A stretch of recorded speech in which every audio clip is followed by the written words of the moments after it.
Good evening, everyone, and welcome to D&D Self-Diceolation. I'm Tom, and I'll be your Dungeon Master for tonight. Hi, I'm Rich, and I'll be playing Bagerac, the Half-Orc Barbarian. Hi, I'm Em, and I'm playing Faix, the Changeling Blood Hunter. I am Lacey. I'm playing Jamesy, Jameson, James the James, and Aarakocra Ranger. Hi, I'm Oakley, and I'm playing Lours, the Kalashtar Druid. Hi, I'm Dave, and I'm playing Magemak, a 1/2 pure blood warlock. Hi, I'm Bell, and I'm playing Natasha Bardingfield, the Swiftfoot Halfling Bard. Hi, I'm Shawbor, and I'm playing Relaxio, the Yanti, pure blood warlock. Hi, I'm Jen. I'm playing Shathas Drictolanis, the Dragonborn Artificer. So thank you once again for joining us, everyone. People on stream, hello to you. Tonight's adventure takes place a couple of days after the events last week at Rosewood Manor. The local newspapers have been abuzz with headlines about the mysterious death of Rosewood Construct's CEO at the hands of a rogue Unity unit at the launch event. In line with that, it's a terrible, terrible thing that's happened. I didn't know we had a rogue. Just the worst. Mysterious, very ruddy, mysterious deaths going on. Ruddy, mysterious. Ruddy, mysterious deaths. Ruddy. Welby, Chief Auditor at Welby, who asked you to attend the party, but not necessarily do anything beyond that, has put you up at the Sword and Board Inn for a couple of days. Sword and Board, that sounds great. Yeah. So you've basically had some time to just chill out and relax, and it turns out that the Sword and Board has an outdoor area in which the patrons can enjoy beverages and food. We used to have something similar here, but then the world changed. And as you're all sat around, just enjoying a beverage of your choice, a arrow is suddenly fired into one of the tables that you're sitting at. Please do not take the roll to initiative. It has a note wrapped around it with a red feather attached. James, you automatically recognise this. And if you check your message... This, do you mean the red feather or like the whole kit and caboodle? You immediately recognise the arrow, the letter, and specifically the red feather. And if you check your messages, you will find a copy of the letter. Ooh. Ooh. Starting off very, we've very got digital props this week. Normally it's just you messaging me going, Em, you're feeding back again, shut up. I'm absolutely loving the little signet, I suppose. I don't know what to call it. The red wax blob that you put a thing in. Oh, it's beautiful. For the benefit of those of us who aren't you, can you please read out the contents of the letter? Because it is written in Aarakocra, which I don't believe anyone else can actually read. Oh, nope. Okay. In which case... I want to read that. In which case, no. Oh, just straight up no, you're not going to read it to the group. To the I can't even read my own language. Yes, please. I have been requested to return to the Great Roost of the Star Mountains. Oh, shame. Bye. By my father. Yeah. Hence why I didn't want to say it to everyone, because some of you are huge dickheads. Naming no names. Naming no names, Natasha and or Faye. Giggling incessantly. My presence has been requested by order of my father, Brian, the blessed elder of Clan Rito. Don't do it. Of task. I'd like to take the arrow. Oh no, I can't keep it. I've got to fire it forwards when I'm ready to go. Oh, balls. Anyone... And I'm not really holding out any hope for you lot, but is anyone willing to join me on a trip? Where are you going? What's going on? I'm up for it. I'm going back to the Star Mountains, which is north of here. Why? If they said why? Just So says, they've just I've been requested your present. presence is requested by Ooh. order of the blessed elder of Clan Rito, who also happens to be my Your father. father. I do like presents, so I think I'm. Do you like presents? How's that? Not how's really. that weather, Not that really weather into rock? family drama. How's that weather Well, rock working out for you? Great, great. It's been right every time. Never let me down. I mean, I'm not up to much. I'm good for a mosey. Don't You've mind been like invited. Well, if everyone else is doing it. Do they have ale? yeah. I thought we'd go I'm for with it. Badger on that one. Not in any worms though. I got boat ooch. As got long as boat there's ooch. each I've available. still got some of that. I don't know why you've got it. I would technically have to carry it. Well, let me Carry ask. this barrel. Let me ask. How are we getting there? The upside to that is that the arrow is actually it's a star metal cyclone arrow, so we can use it to get home. It's an enchanted arrow. Or my home, I should say. As in, it will teleport us. Yes. Cool. Fantastic. I am presuming I just have to shoot it skyward and wait At to see what 88 happens. miles an hour. And Yeah. you'll beam me up, I mean, I Scotty. think you've mixed up going back in time with Oh moving, yeah. moving like forward. around. That familiar Mummers play, Return to the Future. Return to the present, for our presence is required. Yeah. Damn. Dang and blast. Well, Yeah, we go. If We're his good. dad's the tribal chief or whatever, we might get free food. So I'm in. We might get some loot. I mean, it Badger, seems bring the barrel of boat hooch. Okay. Do you want to Similar- just stick it in the bag of holding? No. I don't think. Holding. Can I it stick fit? myself in the bag of holding? No. You you'd could, die. but you'd suffocate. Oh. have 10 minutes. Oh, no, no. In Can we, fairness, you have like 10 minutes of not suffocating. can we It's craft true. a rope Fine. of hanging? Oh God. Jesus. That's just a Skip rope. over that. And away we go. Quick, So let's we go. shooting this arrow, or we just? Well, Yeah, let's go. Let's go. Do we have to hold hands or something? Always. Follow the yellow brick road. Hmm. Follow the celestial arrow. So, as James knocks the arrow in a manner that he is familiar with, being that this is an Aarakocra enchantment, he fires it directly upwards into the air, where it shatters into a cloud of fine silver debris. As the fragments begin to drift down, the air around you begins to swirl, building up into a powerful cyclone and lifting you off your feet. Suddenly, you are all pulled up into the vortex and blinded by bright light. Oh, sorry. After a few moments, the sensation of being weightless fades, and you feel the ground beneath you. Those of you who were sitting at a bench when this happened also notice that the bench has come along for the journey, along with your drinks and a couple of bar snacks.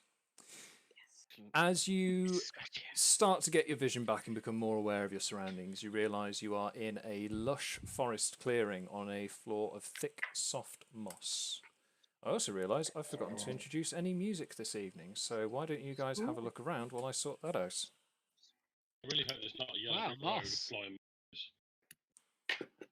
Hey, So, Lord, this moss is medicinal. James, tell us about your homeland. Yes, James. Tell us. As a somewhat secretive and mistrustful person, I can tell you that it is at the top of a tree. I'm not good That's with it. heights. That's it. I'm not telling you anymore. So we're up a tree right now. Wait, do you mean it's fucking eye? I fucking hate heights. Oh God. Fucking hell. It's day begins. Don't think of Fucking it hate as heights. I imagine it very simple. He walks home. Sorry, Shotas, did you say you were looking for anything medicinal? I reckon that moss might be medicinal. Go ahead and make me a nature check. Are we on the ground or are we in a tree as James? So you are on the ground. You are sat. You are essentially you have been lied to us. transported Lied to us all. Are you familiar said with the it's Bard's home. tale about Well, I the was- wizard who lived in Oz? Yes, yeah, I think I've Similar read that one. scenario in which you've been basically picked up and transplanted by the medium of tornado. So not the is plague. Hokey is Natasha under a house? Like, 'cause she's clearly the No, evil no. witch. Pretty much everything actually made it through unscathed. It's not an Oh. exact plagiarism of that Are you particular saying I'm a particular witch? work. Whoa. I Yeah. wonder what's in this ale that I've been drinking because I just saw a big spinny thing and lights, and then I was here. Shathas, what did you get on your roll? I got an 8. An 8. As you look around, you are starting to notice that this is not just moss, but some pine needles as well. Ooh, shiny. Oh, you Of really, which you really teased me there for a second. I was like, ooh. Of which you It's don't really also- know any sort of medicinal purposes, but you reckon that they could probably be used in a pinch as a toothpick. That'll do. That'll do, donkey. Okay. After a few moments of familiarizing yourself and noticing that there is now some background music, a figure starts to sort of shuffle towards you from the trees. And as they come into the clearing, you can see this very ancient Aarakocra female. She's walking on a very short, stubby cane. She's got like a shawl up and over her shoulders, and she just kind of strains to lift her neck up and look at the lot of you. And she notices James and goes, "Ah! Welcome home, Master James. The winds foretold of your return." James, you recognise that this is the incredibly ancient, even when you were a child, shaman of Clan Rito, whose name is Cleek. Good morrow, Cleek. It's good to have you home.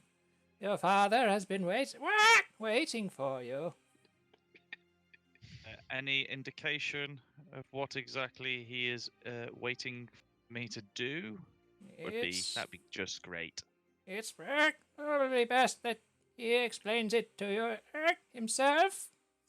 He starts sort of sniffing the air and wanders over to Bagerac and just starts sort of like poking him in the chest with her walking stick and goes, "Oh, strong. It's like that time we shaved the bear."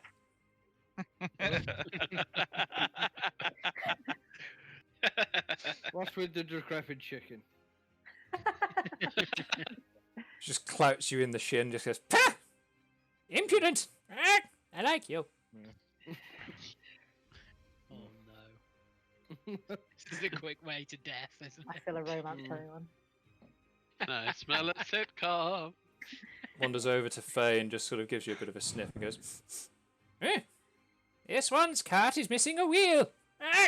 Get that looked at." Excuse me?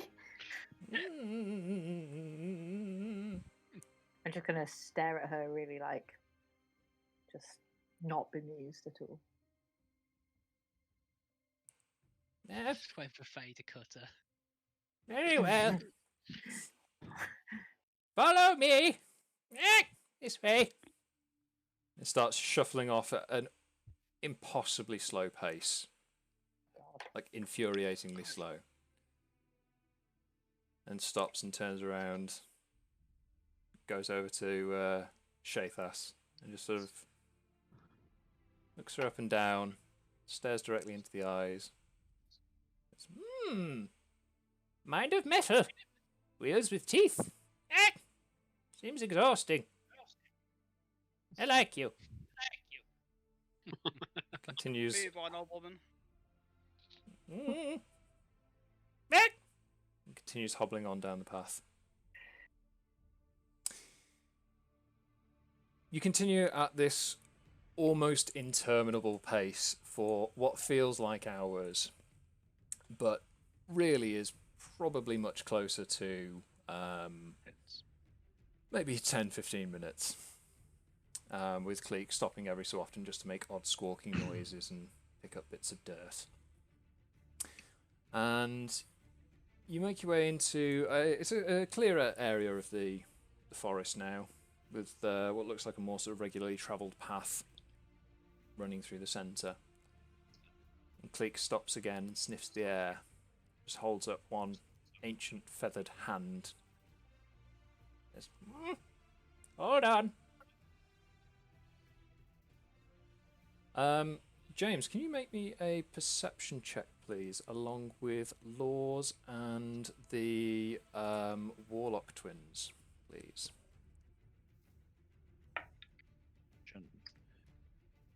13. 16.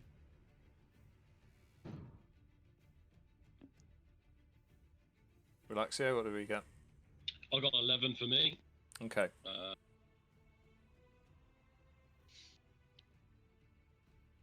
I doesn't have to do it manually. So. Right.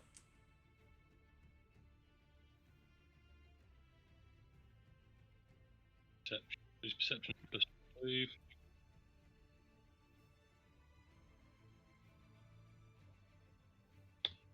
So Magemak rolls a 12. Okay. So Magemak just kind of tugs on your armour and just sort of gives you an indication to just hold back a second. Lours and James both feel the ground start to shake. And from decent distance away along the path, you see this figure just barreling towards you. And as it comes into a bit more daylight, you can see the enormous form of this yeti, bright white fur, huge horns, big snarling teeth, it's panting. It is absolutely booking it down this path towards you. What do you do? Well, I'm going to grab my cloak of concealment. Oh God. I'm gonna throw it on. Yep. And I'm gonna curl up into a ball. Okay. And make it look like a rock. Drop and cover. Cool. If you can make me a stealth check, please. Oh Jesus. Do you have disadvantage? Of course I don't. I've got a bloody cloak of concealment. He's invisible. 21. Yes. Fortunately, the weave and coloration of your cloak is very similar to a rock, and you make a passable rock. Anybody else taking any kind of action? Nah. Standing firm. Cool. Do I recognise this? Is it like, I don't know, a household pet? Something weird like that? Make me a history check, please. Okay. I'd say with advantage because you're on home territory. 20. 20. Okay. I'm trying to stick to the script, but all I can hear is my wife downstairs laughing her tits off. That was for you, Heather.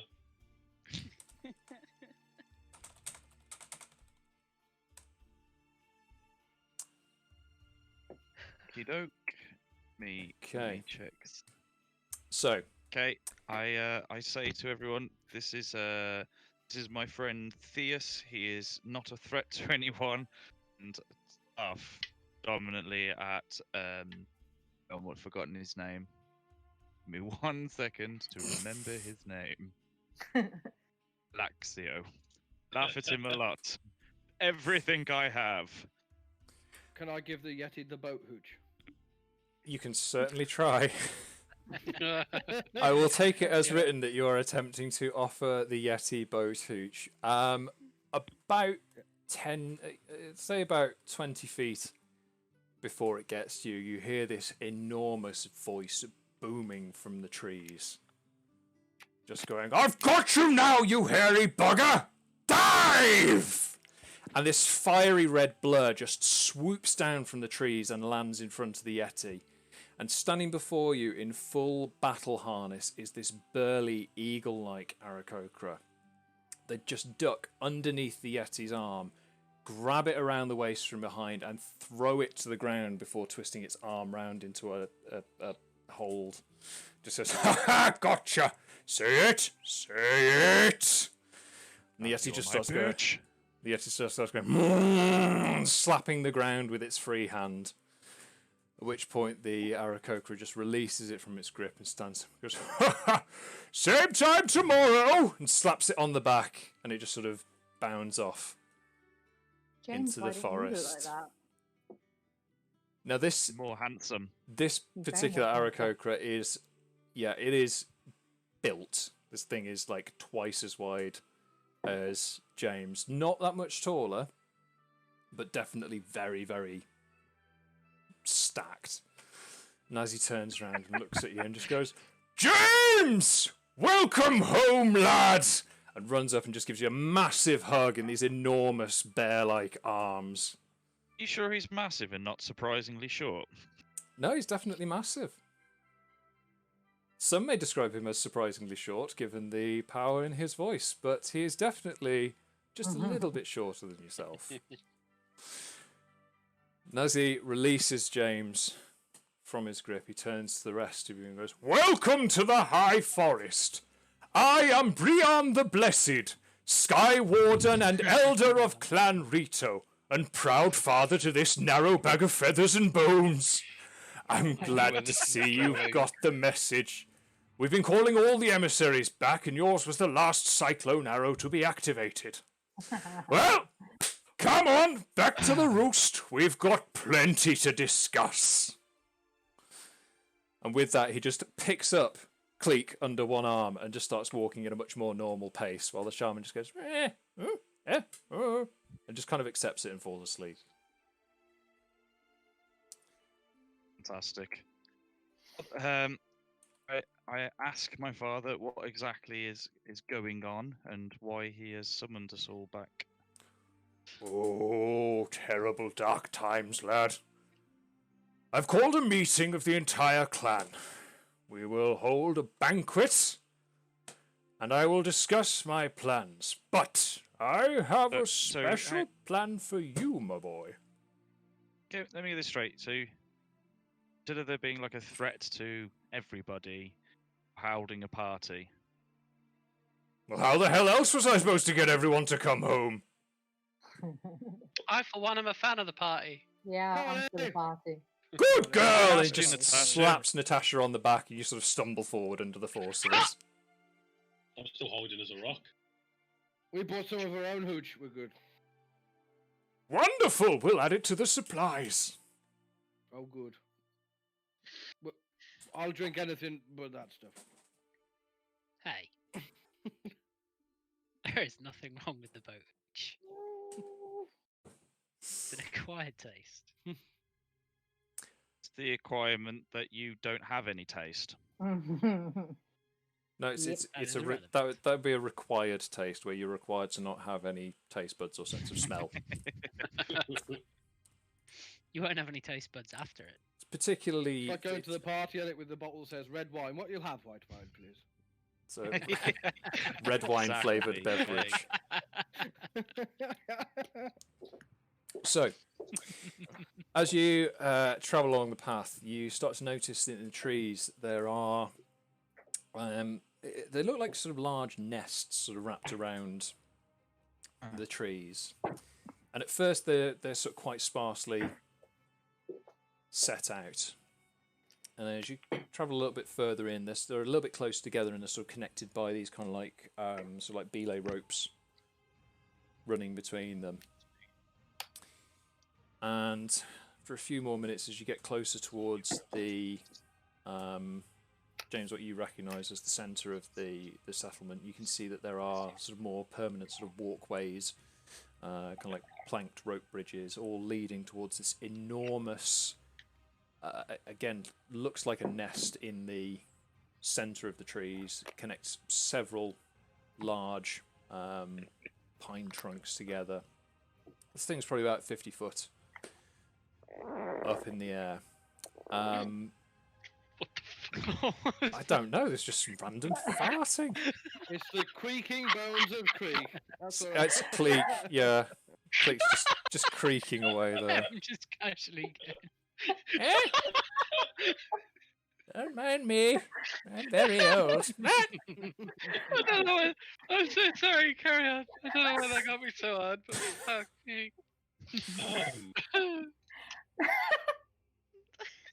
Cleek just kind of looks at you and goes, I see music in you. Ah. Do you In me? Can you sing the music of the forest? Ah. I have some octopipes. Oh, ocean music. I liked ocean music when I was a hatchling. Grew out of it, though. About 600 years classical. ago. Was that when dinosaurs Eh? were around? Meh! I don't like you. Oh, well, feelings mutual. You I like. Natasha, please play us some music. Get the opportunity to just like trip Faye up. I'm gonna take it. I play a Not mean like- death flute if that's what you're after. Not trying to like seriously hurt her so much as to like shut her up. Make me. Oh, let's call this a. James making a. Let's call this a. Ready for this. Tell you what, both of you just make me a flat dexterity check, and whoever rolls higher. Oh, it's gone off the table. 13. 21. Oh. Shit! Goddamn. Can't believe I've wasted a decent roll on like what is essentially. That's it. That's the best pushing roll you're someone getting for the over. entire session now. But with that one good roll, you managed to just sort of not completely deck her to the floor, but certainly upset her enough to sort of stumble a little bit and then shoot you a look of, I'm fucking going to get you for that. Coming for you. So as you I come to proceed the... to play the octopipes right by James's ear. Oh, good. Yes. They are... How do you describe it? How do you describe something that is both in tune but also tonally completely offensive? Bagpipe? Pipes. My singing voice. Are you recorder. Are you familiar with the bardic troupe Back of Nickel? It's that. It's that kind of vibe. Alice in chainmails. Ah.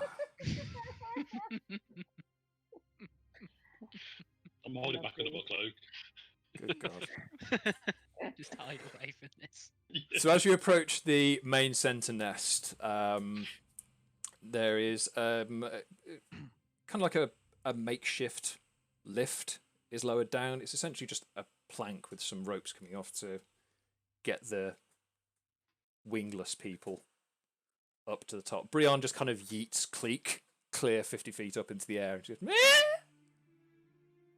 but lands flawlessly at the top, and then he himself just takes flight up onto the nest. Fancy technology here, look.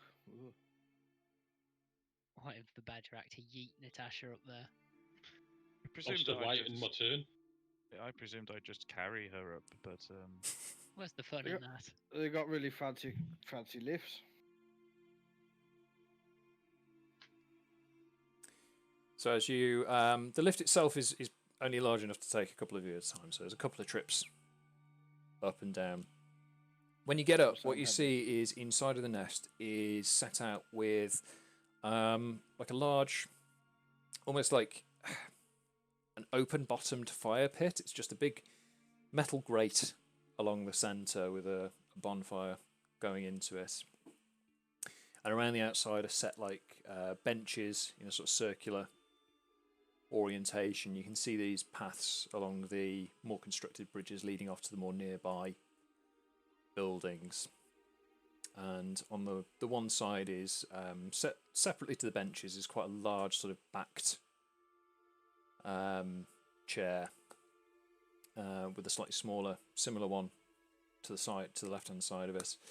And on the right hand side is what effectively is just a stool with like a cushion, which is the only padded seat in the house. And Cleek just wanders over and just settles herself down on this sort of message. Just rearranges the cushion a little bit. Just seems satisfied and just leans forward on her cane. And as you make your way onto the side of the nest, you notice that almost all of these seats are now filled with Aarakocra of various different plumages, ranging from dark greys, deep browns, the more reddish tones similar to James's father. A couple of the more noticeable, paler colours tend to be on the female Aarakocra, so you tend to get the more snowy whites, the much paler sort of straw colours. But all of them are wearing some variation of like a sort of battle harness, like sort of leather, essentially just weapon holsters, but providing a modicum of protection. And as you come into it, Brian turns and goes, "Raise your hands in celebrations, my brothers and sisters! My son returns home to us!" And at this, there's a huge cheering and applause. Drinks are pushed into your hands as you are welcomed warmly into this bird person circle. As you take your seats, you go to take your seats. Brian stands in front of the larger chair, and he's got a drink in each hand. Places one down on the chair to the left of him, and then raises. It's like a cheap metal tankard up to this. You notice that none of the cutlery here matches. It's literally like they've just gone to a jumble sale and pulled whatever they can we're to not hold that drinks. backwards. You're basically magpies and you've nicked shiny. Mom's a magpie. Yours might be.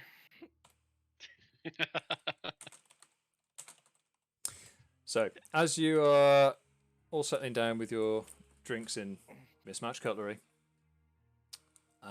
Brian stands and raises his battered tankard and says, "Welcome home, all of you. You all know that the cyclone arrows are only dispatched in the most dire of situations. Our neighbours, since the time we arrived in this world, Clan Nightclaw, have made an open threat of war against our people.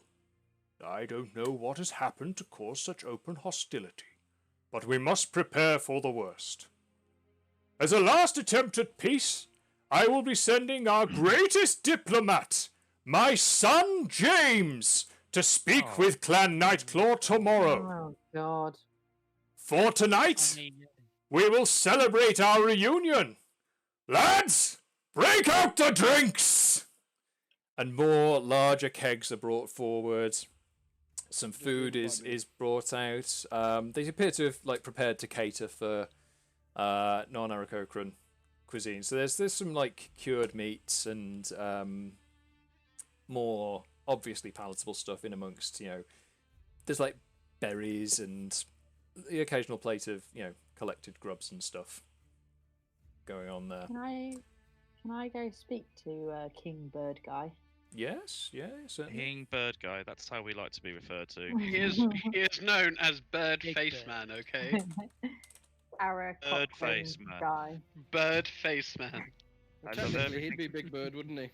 Love everything about that. Bird Face Man. Sure it's not Bird for say. Is that really his name? Can't remember what his name was. So King Birdman. His name is Elder Brian. Brian the Blessed. Oh yes, of Tart. Yes, of course.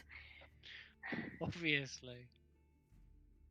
So yeah, I would like to go speak to him in relative private. I don't mind saying it on the stream. It's not that private, but it's a one-on-one kind of a conversation. Yeah.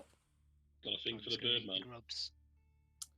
So I would like to say to him, So I understand that you want to send James, your son, on this quest to do this thing. However, we are sort of part of James's posse, I guess you could call us. Am I And- overhearing any of this? And let's be honest, without us, he wouldn't get very. So, I feel like we will be very vital to whatever it is that you're asking him to do. And as such, I feel that we should be rewarded, whatever the word is, appropriately to ensure that your son does not. And I slide in going, yes. Appropriate rewards are very important for the care and safe travels of your son. And I'll just nudge Lours and say, with all this leather, it's kind of like some of those lady houses I've been to.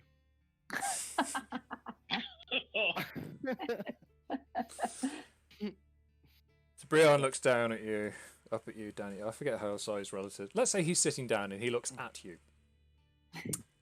Okay. And he sort of considers this and goes, well, you're free to take whatever you find on the journey. I don't think you know your son as do you think you do. He's a bit of a liability. We have definitely him through the last few weeks of his life, and he's somewhat a calamity. I don't know if he can live much longer. So I feel like there needs to be some sort of waiver babysitting with. A security blanket, if you will. I kick him in the face. You're not here. You're dancing. You're not. You're dancing. You're partying. Go be the son you were meant to be. Brian the son you actually are right now. Brian's wearing this look of like real confusion on 24 his to face. hit. I've got. Hang on. I've gone for a talon strike. I critted at 20. So you take. The conversation you haven't heard. You haven't heard this. Hear everything. I'd advise not wasting your good crit rolls on your teammates. Killing another member. We've already wasted a good roll on a trip, so. I've genuinely, if you look in game room text 1, I've genuinely crit. Jesus She walked Christ. off to have a private conversation. Why are you a liability just now? This is my job for slapping Lours.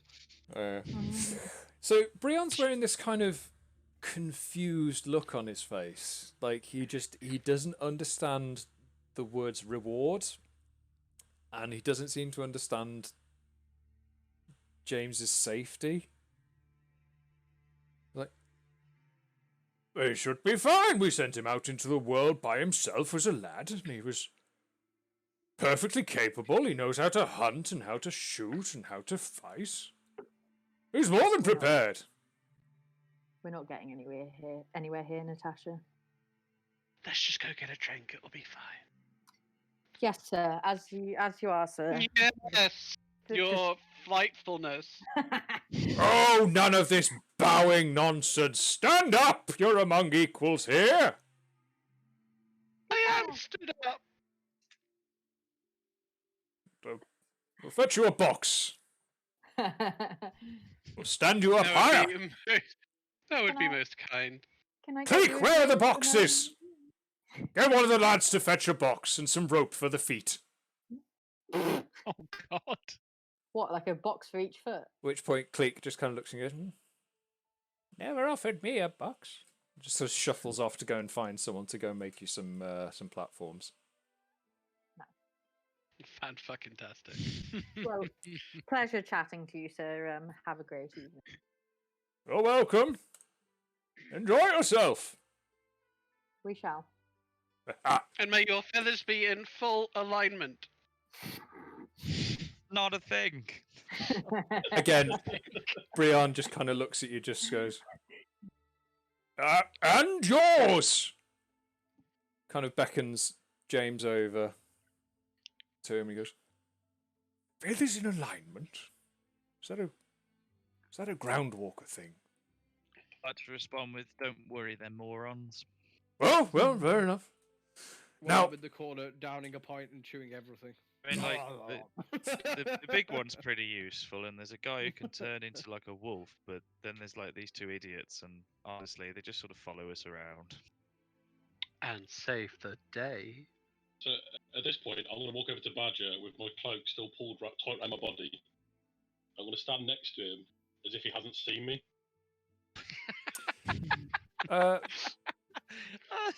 Bagerac, can you just make me a perception check, please? And beat a 21. Has Bagerac been drinking? He has. Yes. He has, but he's used to it. Okay. 10. Yeah, you're immediately noticing that there is a rock standing next to you with a couple of relaxio-shaped legs poking out the bottom. And I'm It's giggling. definitely a rock, but you can't explain the legs.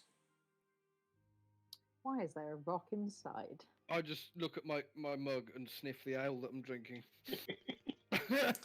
It's definitely got a more earthy tone to it, and it probably doesn't help that you've mixed in some of the boat hooch. Actually, Tom, I say that this is inside, but is it more like, it's not normal people's inside, it's like bird So, inside. yeah, it is literally... Did we... What a normal person. What do you mean, You know what I mean? This is not going well. Am I going to have to, like, now deal with fantasy racism? It would seem that way, wouldn't it? Yeah. So Yeah, I gotta it's... be honest, Tom. This wasn't what I had in mind when I started playing. I don't think it's what any of us had in mind, but then Badger happened.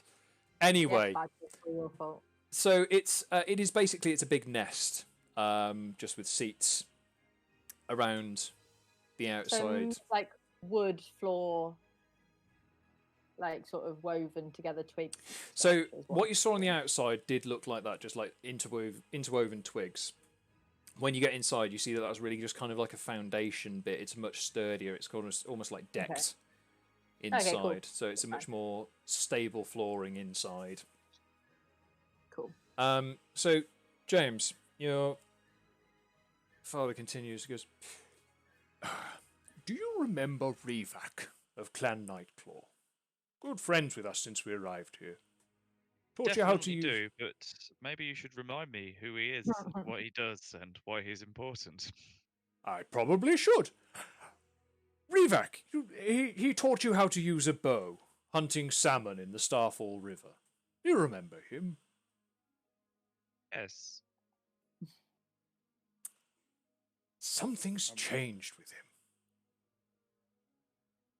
All of a sudden, his scouting parties have started harrying our troops. The hunting grounds that we'd normally have would be our hunting grounds. The Clan Nightclaw have been poaching cattle from. Recently, we received this. He hands you over a letter that basically is an ultimatum to Clan Rito to lay down their arms and submit to Clan Nightclaw. Says, I've never heard of this kind of civil infighting between Aarakocra. When we've got the orc hordes running around. Even then, there was still never any kind of infighting. We certainly looked out for our own interests, but if another clan was attacked and needed help, we'd offer it. I don't understand what's happened to him. Now look, he's known you since you were a boy. And as you remember, we sent you out into the world to make contact with other races, and I can see by your friends here that you've certainly gotten around to meeting a fair few new faces. So, as our best diplomat and emissary, I need you to travel to Clan Nightclaw's roost tomorrow morning. Not tonight. Too busy partying. And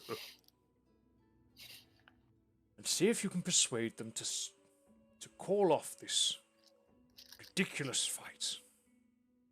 Our people are dwindling as it is. Ever since the unravelling, we've only had a limited number here, and quite honestly, we are starting to realize that unless we band together, our people will die out. I will certainly do my best to find out what exactly is going on. That's my boy! And just slaps you on the back again. You take a sort of cursory step forward. You're kind of prepared for Dad's hearty back slaps at this stage. So you knew what was coming, but it's been a while since you've received one. Cool. No doubt. Excellent. A fine community of people you've got. I'll have to ask Magemak if his brother has eaten his weather rock and transformed. I don't know if I didn't make this clear at the beginning. Magemak's lost his voice at the moment, so he's unable to talk. But he did do some sign language to you, sort of along the lines of like a finger pointing at his head and looping in a circle. Just indicating that Relaxio's not necessarily all there. I like him. What you don't know, Bagerac, is every time you've looked away, Relaxio snuck out a little bit of boat hooch and he's been topping your glass up. I wouldn't complain either way. He'd still pass the constitution check. At this point, Cleek kind of wanders, shuffles back over towards Natasha. It's carrying a couple of like crates stacked on top with a walking cane held up against the side. And goes, yeah, here we go. Stand on this. Cool. Do I need to do a check for any of this shit? Looks around to try and find Shathas and just sort of waves a feather to indicate her to come over. So your mind is full of numbers, wheels with teeth, explosions. Here's some rope. Fix these to his feet. And looks at you and goes, looks at Natasha and goes, nope, it's a girl. Fix them to her feet. I appreciate that. Looks back and goes, finally realised that. no, might be a boy. Fix them to its feet. What's in it for me? Your friend will be on boxes. It'll be hilarious. They'll be tall and they won't know how to walk. They'll be stumbling around all over the place in the top of a tree. I don't know. I feel like Natasha is very accustomed to high heels. Don't you forget it. She's my Duchess. Duchess, I'll have you know. So as Shathas sits down. Charmed, I'm sure. I'm sure I saw you on RuPaul's Drag Race the other day. Rogue Paul's Drag Race. God damn it. So as Shathas declines to help Cleek with her halfling stilts, Cleek just kind of looks at Natasha and goes, here's some rope. Tie your feet to these. I want to see what happens. Starts prodding you with a cane. Go on, do it.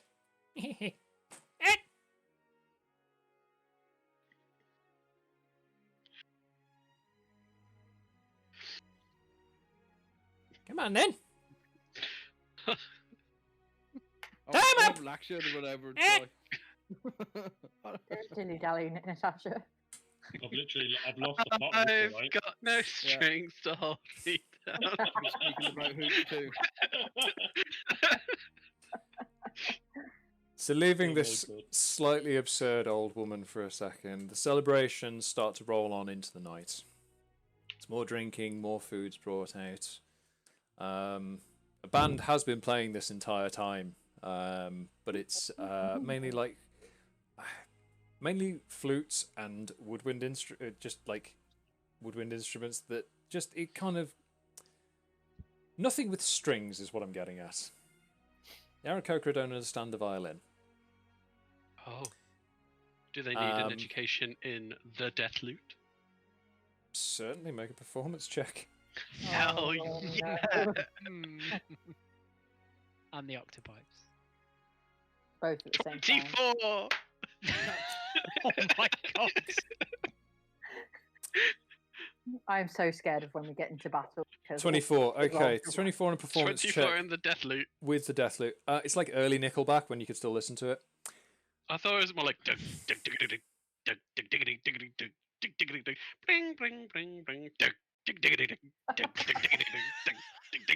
bring, No, let him finish.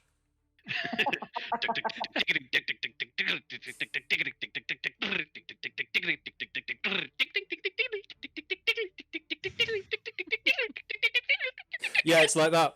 Okay. James, just you are. happened? Deathloop happened. Performance check of 24. James, you are. Your lost nest the is still made up exactly as you left it.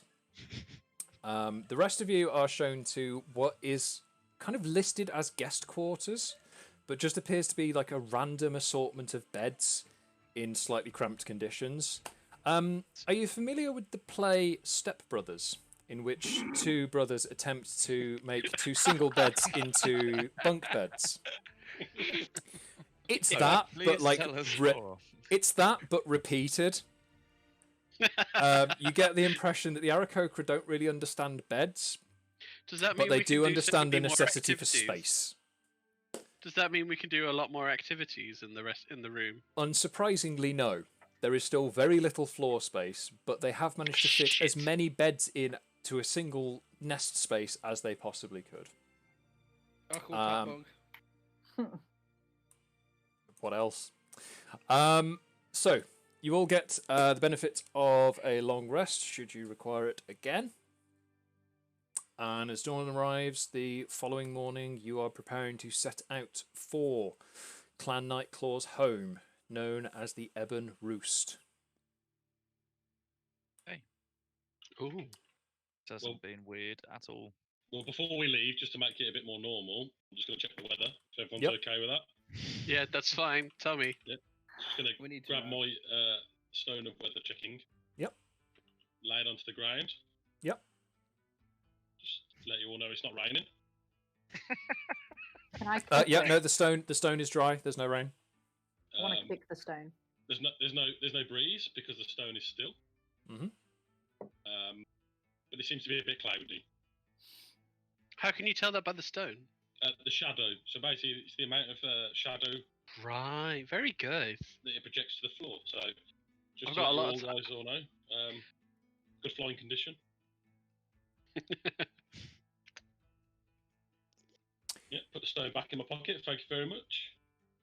This has been your daily weather check. Meteorologist Relaxio. Thank you. I'm actually going to get a map made so we can officially do this.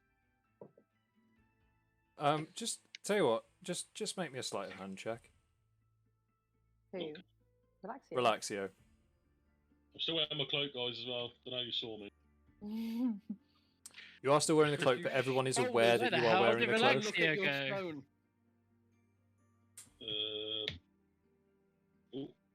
Missed the E there. I did an 11, Tom. Okay, so yeah, you managed to put together like a rudimentary weather map on the floor using various leaves and pebbles. Not the Weatherstone; that's still quite safely in your pocket, but the rest of the sort of detritus on the forest floor. The rest of you just kind of look at Relaxio, and Magemak's indication that he might be losing his mind is starting to bear a lot more weight. Because he is just like madly scrabbling around, just dragging random bits of crap off the forest floor and pointing to it and just looking at you knowingly going, yeah, this is what the weather's going to do. Look at that. You see that? That means overcast. All right. At this point, I think he's some sort of sage. So, James, you are already familiar with where you're heading. You remember the sort of route towards the nearby clans from memory. Partway along your journey, you encounter. There is. How best to describe this? It's an Aarakocra with black feathers and a javelin just lying sprawled on the floor in front of you. Like dead or unconscious? Just see a body. Make me a medicine check if you want to. Alright. Are we all with him at this point? Yes, yeah, you're all travelling as a group. 15. Attack the javelin. 15. As you get close, you can see that the chest is just rising and falling, but very shallowly. Okay. Like unconscious, ill, drink too much. Just Do I this know is some- this is probably sort of Do an I hour recognise hour or so into travelling. Do I recognise him? Is he part of Clan Rito or? Much darker feathers. You recognise this as a Nightclaw clan. Can I loot him and take his javelin? Can I recommend disarming him and dropping him up? Yeah, certainly. Yeah. I want to loot and take his Can javelin. I go and try and make sure he's all right and conscious while these guys are doing awful things? Before we do that, I just want to like have a look around and make sure that this isn't a massive trap and we're about to be ambushed. I've already gone in to try and do it. Oh, you first class tool. James, could you make me a perception check, please? Get advantage because I'm in the forest. Sure. Why not? I still did shit. 10. 10. Yeah, it's a trap. Roll for initiative. Fucking saw that coming. Cool. Remind me, what do I have to type to roll for initiative? So if you're using the Avray bot to roll for initiative, it is !C initiative. All right, it's just C initiative. Yeah, it's an initiative check. Cool. I got Okay. 13. Okay. 2 motherfucker. All right. If you hold wasted all my on good for rolls. hold on for a second, I'm going to go through the list and grab everyone's initiative in the order of the list that I've got here. So, Bagerac, your initiative, 18. please. 18. Thank you. Oh, Dix. Just having to make a note of it on here. 18. Okay. Next up, Faye. What did you get? 11. 11. Thank you. James. 13. Was that sorry? Line cut out a little bit. 13. 13. Thank you. Lours, what did you get? 9. 9. Thank you very much. Got fat fingers again. There we go. Relaxio. 13. 13. I will take you as rolling for both yourself and Magemak. I've rolled second. Okay, no worries. 2 secs then. So, sorry, because my memory is terrible. Remind me again what Relaxio got. You got an 8. An 8 and Magemak. Oh, sorry. Relaxio got a 13. Magemak got an 8. Okay. I forget Sorry, that he has minus initiative. That's right. He had a -1. Nice. Yeah. 2 seconds. Okay. And Shathas, what did you get, please? 21. Nice. Not 20 plus 1, so. Ooh, tidy. Very good, thank you. And finally, Natasha. 22. God damn. Capture the One-Upsman's Club. Right. Okay, so, Natasha, you're up. Right. Cool. What are the enemies in front of me? Because you just said we're rolling for initiative. It's a trap. There aren't any. I just recognise that it's a trap. That's it. What is though? How did you recognise that? Like, I don't know. So far, there is just the Aarakocra on the floor who has raised their head and screamed, "Now!" oh, Oh. oh, damn. Good luck.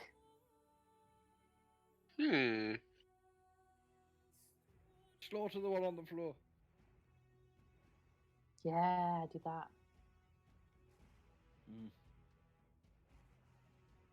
Cast Sexy Bear. I'm tempted. Sexy Bear MVP. Yeah, I cast a giant sexy bear using minor illusion. Cool. That's threatening and yet hauntingly attractive. Okay. Threatening yet alluring. Thank you. Look, but don't touch. No touch. Cool. So, you should have done a cocktail in this situation. So you've just created the illusion of a sexy dancing bear using. Was this a death flute summon or an octopipe summon? Octopipes. It's got to be octopipes. Okay, We've had so enough Deathloop for one day.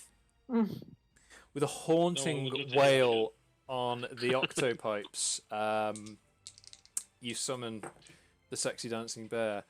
At the same time as the sound rings out through the forest disconcertingly, you see, sort of stepping out from behind the trees ahead of you, clutching their ears, is an Aarakocra with some long robes and a staff, another Aarakocra with a javelin, and a third Aarakocra with a long bow.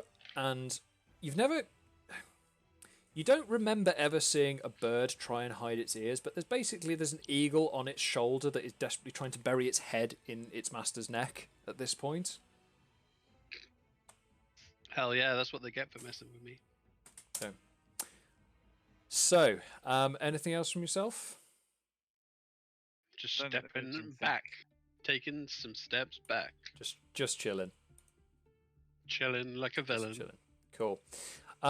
So, Shathas, you are up next. Bagerac, you're on deck. What are you and your sexy robot bear going to be doing this turn? I think I'm going to attack my breath weapon. Okay, fair enough. Which are you targeting with the breath weapon? Are they all grouped together? They are, but if I remember rightly, your breath weapon is a single target, isn't it? 5 foot radius. 30 foot It's long. 5 foot wide, but is it a cone weapon? No. 5 foot wide is basically a single target. Okay. What Because am I for a targeting? black dragon, you're basically just gobbing out like an acid shot, more so than anything else. Who are my targets? So, you've got the Aarakocra on the floor, who is clearly some bait. You've got another one similarly armed and armoured that's just staggered out from a tree behind them. There's a third one with a robe and a staff, and a fourth one with a longbow and a bird on its shoulder. The one with the staff.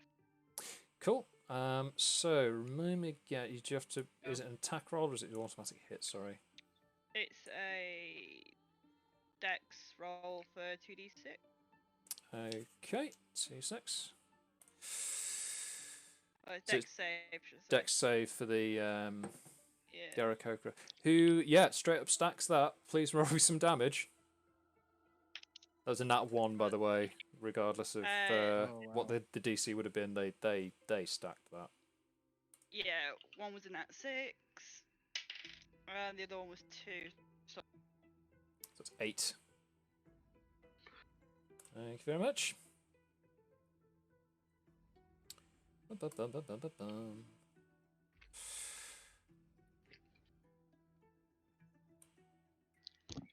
That's it. There we go.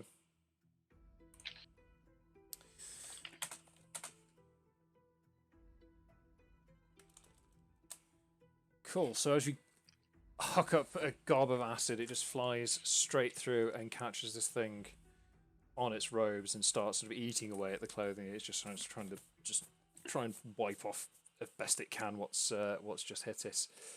on the side there. Anything else from yourself? Yeah, I'm going to attack with my sexy bear. Sexy bear, cool. Hey, now, whoa. There can only be one sexy bear. It's a mechanical one. And I'm going to basically get it to use Force Empower Rend on the one with the robe. Yep.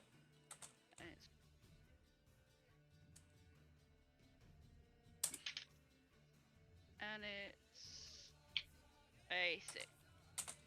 6, did you say, sorry? Yeah, hang on. 6 for damage. I need to roll hit, don't I? Hang on. Oh, this is 6 to hit. 6 to hit. Unfortunately, that misses. Yeah. So as bear leaps up and bites the sort of the weird flailing going on, just kind of moves it just out of reach of sexy mecha bear. Okay. So up next we've got Bagerac. How far away are they all? Obviously the one on the floor and then the ones in the trees behind. What do you want to do? Because chances are you are in range to do it. I just wondered how far away the one on the floor is from the one away on further away are. Say 5 feet. They were fairly close. They were.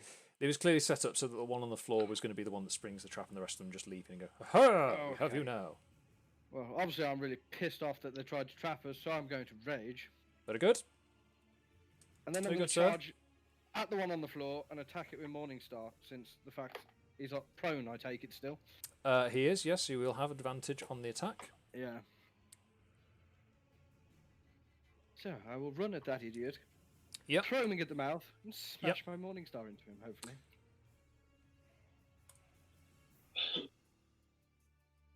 So you can roll to hit, please. With it's a 19 to hit. 19 hits. Do you crit on a 19 when you're raging? No. No. You must be thinking of something else. Cool. Shame. It is a shame. Yep, that definitely hits. If you can roll me some damage, please. 11. 11, thank you. Oh no, 11, 13 because I'm raging. Sorry. That's obscene. Yeah, that's insane. I don't even get that when I use 2 weapons. So is that 13 damage? Yeah. So as you bring the Morningstar down, screaming your battle cry, you bury it through this thing's face and just completely muller its head like a ripe melon. That's what it gets for trying to trick me. It is like dead. Like a rice pudding. Holy crap! And look at the ones in the back line. You're next. Just bear with me 2 seconds while I roll to see how many of them shit themselves. 1. The one in the ropes shits its pants. So next up we have got the robed Aarakocra. All right. Is he are they distracted by the sexy bear illusion? He's clearly got acid on himself. He's got acid on himself, but technically he still does have to work out. I'm going to say disadvantage to see whether or not they suss out what's going on with the bear. Has James had an opportunity to speak to him yet and be like, "Yo, dudes, like, what the hell?" He has got a turn coming up. No, is it all happened to? Provided that Bagerac doesn't decide to puree any more of them. Look, they tried to spring a trap on me. This annoyed me. It's true. These are going to be friendly, aren't they? Between the acid and the distracting sexy bear, this one is just not sussing out what's going on. Sexy bear strikes again. Okay. The other one with the javelin is also distracted by the sexy bear. Yes. Wait, what? Who wouldn't be as distracted by a sexy bear? And so takes no action. James, you're up. Relaxio, you're on deck. So James, what are you going to do?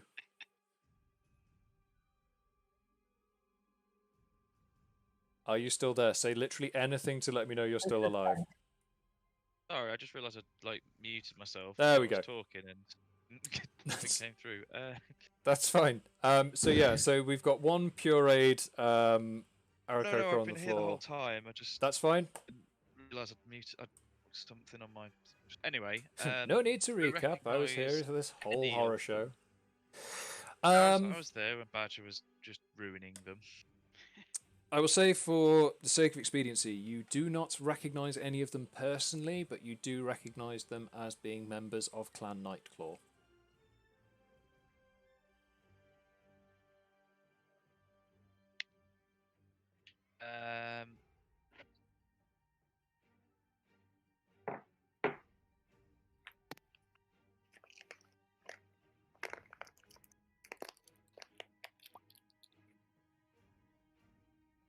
I will. Can I sort of? Does anyone look like they're in charge, or? They look like they're distracted by a sexy bear. Also, one who's been burnt with acid. Fucking bear. In terms of being in charge, they're barely in charge of themselves at this point. There's no obvious hierarchy going Military on. insignia or anything like that. No. I'm gonna have to push you for an action, please, dude. Alright, I will attack the one nearest to us. Okay, which at this point is the stumbling acid-bound robe user. Okay. How are you attacking? Sword. Cool. If you can roll to hit, please. Shit. 12. 12 hits. 8 piercing damage. And I will attack the same one again.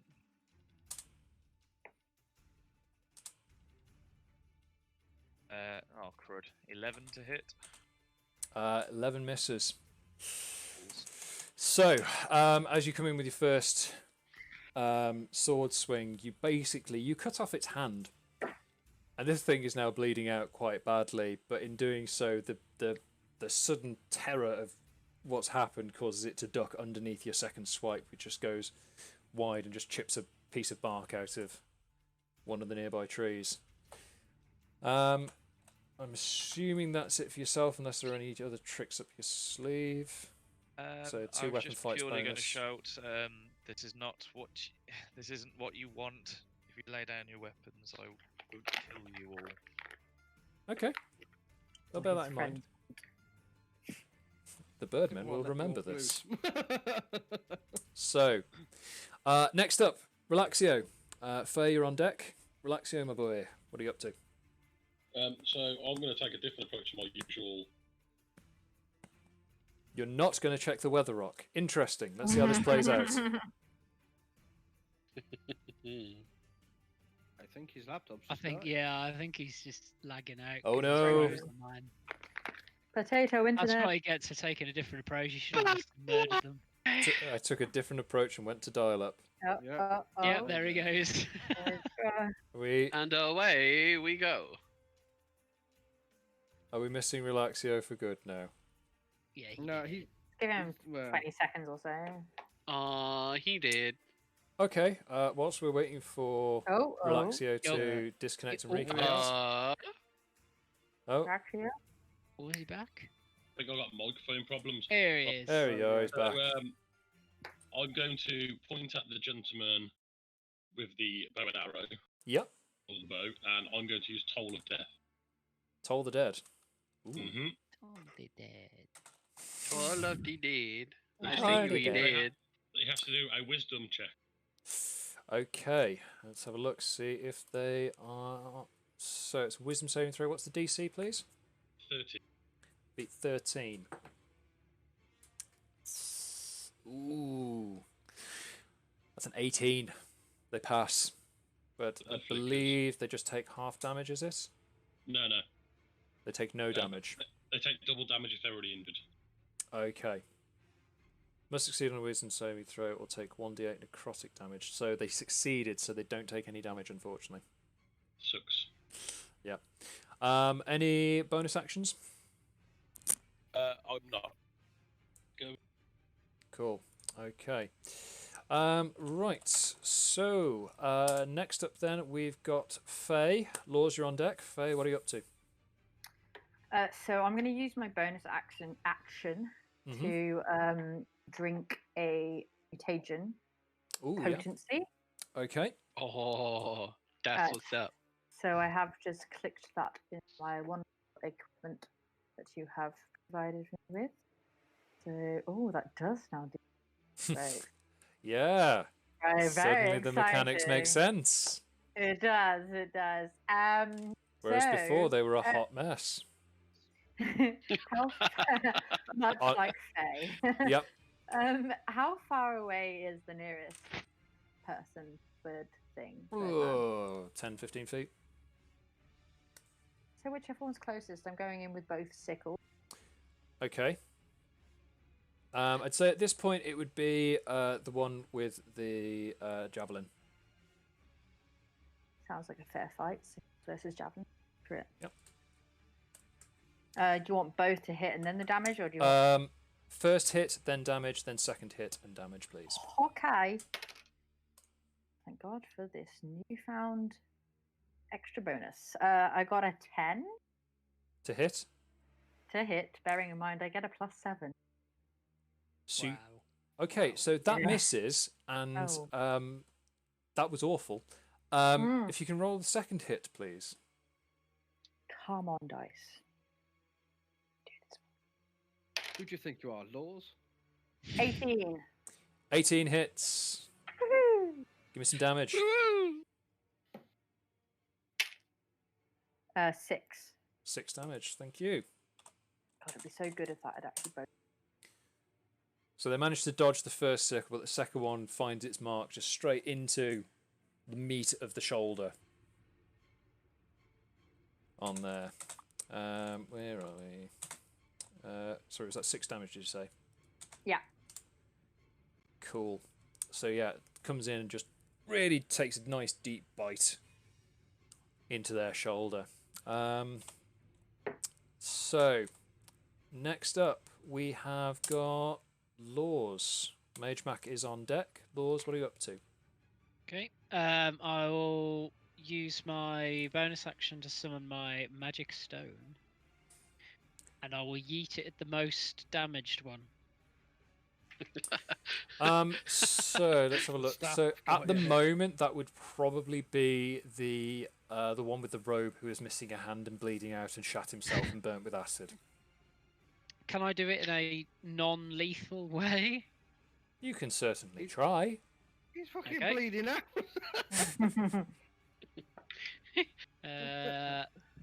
A 14 to hit. That hits. If you could roll some damage, please. Okay. 10. 10? Rolled a 6. +4. So as you scoop up some pebbles from the forest floor, you charge them with druidic energy, and they start to take on this sort of iridescent green glowing property. And you throw one, and it just clips the back of this guy's head at the same time as he was stumbling forward and pulling a dagger, which he falls forward onto and jams straight into his throat and proceeds to bleed out onto the forest floor. Being the good guys really working out for you. You guys... Yep, this no. is not going well. You guys are the heroes in your mind. Too right. Cool. I don't think there's anything else from yourself, is there? No. Cool. So, Magemak, you're up. Enough. You killed him. So with Magemak, he's going to do his usual, because the internet seems to punish me if I try to do something different. Yeah. He's going to shoot his Eldritch Blast at the bow and arrow man. Cool. So I'm going to roll to hit, and he rolls a 23. Excellent. Was that a natural 20 on the dice roll? No, it was an 18 plus his 5 spell attack. Okay. Yes, that definitely hits. Roll me some damage, please. 1d10. So he rolls, I believe it's 9 plus 3, so that's 12. 12. Thank you. So as Magemak, who has lost his voice, but fortunately has taught Atticus, his pseudo-dragon, the correct words to say to trigger Eldritch Blast.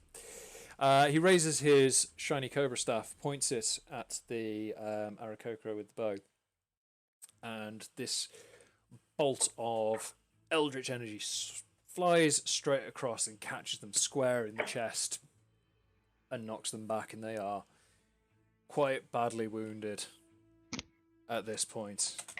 Anything else from Magemak? He's just going to take a bow.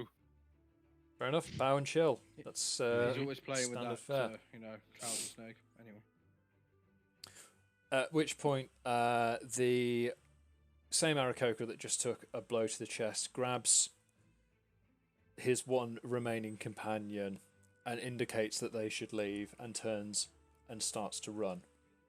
Can we do opportunity attacks? Oh, you certainly can, my raging barbarian friend. Could... Oh. I was going to cast Tasha's Hideous Laughter. It's an I opportunity mean, attack. your turn is up next, but we do have to resolve Bagerac's bloodlust first. Yeah, so you certainly get an opportunity attack. Roll to hit. There's I can't remember exactly how opportunity attacks work, but I'm going to say use advantage because they're fleeing. Meh. 21 to hit. That hits. Roll me some damage, please. 7. Thank you.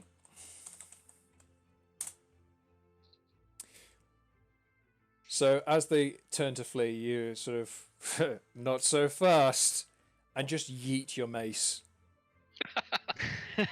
straight into this guy's spine, which just cracks with the worst sound. It's like someone's just grabbed a whole... I did say he was next. You did warn them. They did get fair warning.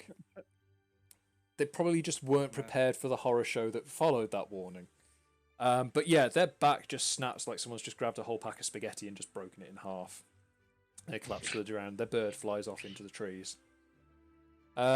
Natasha, you're up. Oh god. Everyone brace for psychic damage. Can we hear this back snap? I mean, Nata- I kind of feel we hear this back snap. Yeah. You definitely heard the back snap. Just so you're aware, Shathas, you are on deck should this not result in a horrible, horrible murder. Wait, is there one left then? There is one left. There is still the one Aarakocra with the javelin, who is has just seen all of his friends brutally murdered and is injured themselves. They've just taken a sickle to the shoulder from Shathas. Okay, from I Faye. therefore cast Natasha's Hideous Laughter on the last one. Okay. Remind me what they need to do. That is a Wisdom saving check of 14. They make an 18 on that. Are you fucking kidding me? Yep, so they have still managed to... So what would... you know what? Given the quality of your Hideous Laughter gems, I'm going to say hold on to that. We'll just say you thought of... This still counts as casting the spell, but save the joke. Fine. That's a treat for later on. Shit game. So, Shathas and the Mecha Bear. You're up. Bagerac, you're on deck. Can I touch a bit of my rope and cast snare and then attach it to the Mecha Bear and get him to go and chase him down and to tie them up, basically? You know what? We're coming up on a break. I'll say yes. Okay. Do I need to roll to hit? So, I would say that you casting snare on the rope and attaching it to the bear would be your action. It's then whether or not your bear can chase down and make a successful hit on the Aarakocra that's turning to run. Okay, the hit is a dex one, I Yep. think, isn't it? Or is it? It's so your Steel Defender's bite attack. I can't remember the name of it. I'm ever so sorry. The rend. That's the one. Yeah. Okay. So the hit is the 20. Sorry. Yep. Oh, fuck's sake. It's Can 3 we to take hit. one of them alive? That's what I'm trying to do. It's a 3 to hit, 3. but they're running away. They are running away. Can I So roll it again? doesn't hit, but they just sort of they've got the Steel Defender with a primed snare snapping on their heels. The Steel Defender, I like that. Steel Defender, sexy mecha bear. Mm. Okay. How many bears in the game? Very good. Oh, very nice. Oh, actually, it's got a +4 to hit. Sorry, it's a 7. 7 to hit was that? Sorry. Yeah, sorry. Unfortunately, that is still a miss. Okay. These jokes are getting grisly. Oh, awful. Bagerac, you're up. Oh, this guy. I'll charge the guy running away while grabbing my mace out of his friend's back. Yes. Oh god. And then go to hit him with the pommel of the mace to knock him unconscious. Ooh, look at him! Showing Oh. restraint! I mean, yeah, that's the appropriate Only 'cause response of everyone else shock. is telling me to cake him in, like not kill him. Cool. Yeah, if you can roll me, roll to hit, please. Oh, what? So just to attack, is it? Yep. Break his legs. It might not. Oh fuck! It's I did it the wrong way around. Alright. 16 to hit. That hits. Roll me some damage, please. 12. Thank you. Wait, but that's not unarmed though, is it? Like. No, but I'm trying to knock him unconscious. I don't have to kill him. What, and 12's what you're going with? That's what I hit. I didn't say that I was. bludgeoned I can't help. repeatedly unconscious. I don't get 12 with a crossbow bolt. So, I don't think. as you catch up to this fleeing Birdman, you can see they're preparing their wings to take off, and just as they do, you sort of whip your Morningstar up in the air and just bring the pommel down on the back of their head and club them, and they just, boom, spark out into the dirt. As they do, Shathas, your Steel Defender, with its magic rope, manages to catch up and clamp onto its ankle, and the rope just whips around and binds this Aarakocra up, so they are now successfully cocooned and unconscious on the floor. And that is where we are going to take a break, ladies and gentlemen. We'll be back in about 10 minutes. Various biological and refreshment needs depending. So I will see you all then. Bye bye. Bye. There you go.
Okay. All hear me okay? Yeah, yeah, we can hear you fine. I just need to tweak your volume level just a little bit. There we go. Sorted. So, we are back. You've got one trust and unconscious Aarakocra in front of you. What would you like to do? Wake him up. I'd like to make sure that Faye and Bagerac are nowhere near him. Fuck you, I'm already there. I'll wake him up. Can I wake him up more gently than that? No, he beat me to it. So, Bagerac, you just start slapping. I didn't slap him, I shook him awake. Okay, If I fine. slap him, I'll probably kill him. That's fine. 12. So, the Aarakocra wakes up and just kind of looks down and sees that they are bound up by magical glowing ropes. Try to move free, but they're quite badly beaten up. Just looks and goes, Are you gonna kill me? I wish. You will tell us everything you know, or I'll make you into a chicken kebab. While sharpening my javelin. Make me an intimidation check, please. And can I make a persuasion check so we have a good cop, bad cop? Yeah, go for it. Sick. That's what I wanted. This is all I've ever wanted. I think that's 23. Cool. And 19. Yeah. Good cop, bad cop.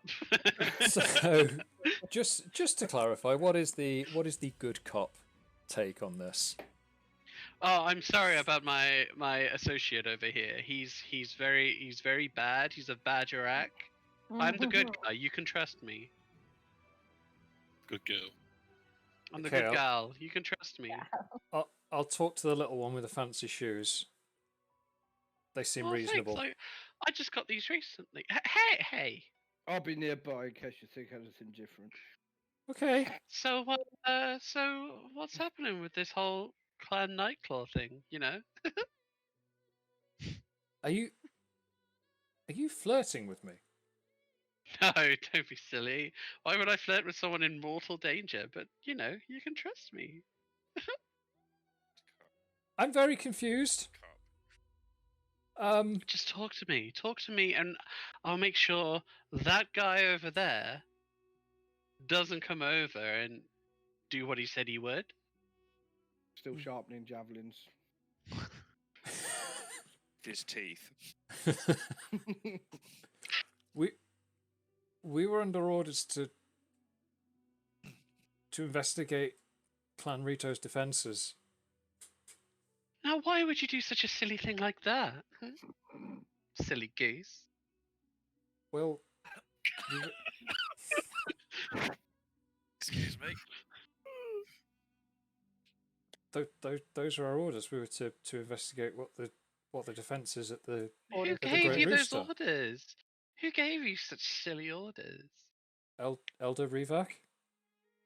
Elder Revac. Where's he? Where would leader? he be? No. Where would he be? Where would we find him? I know Elder Revac. I was going to say, does anyone know his name? Yeah, who? But where? Where are they? Where'd we find them?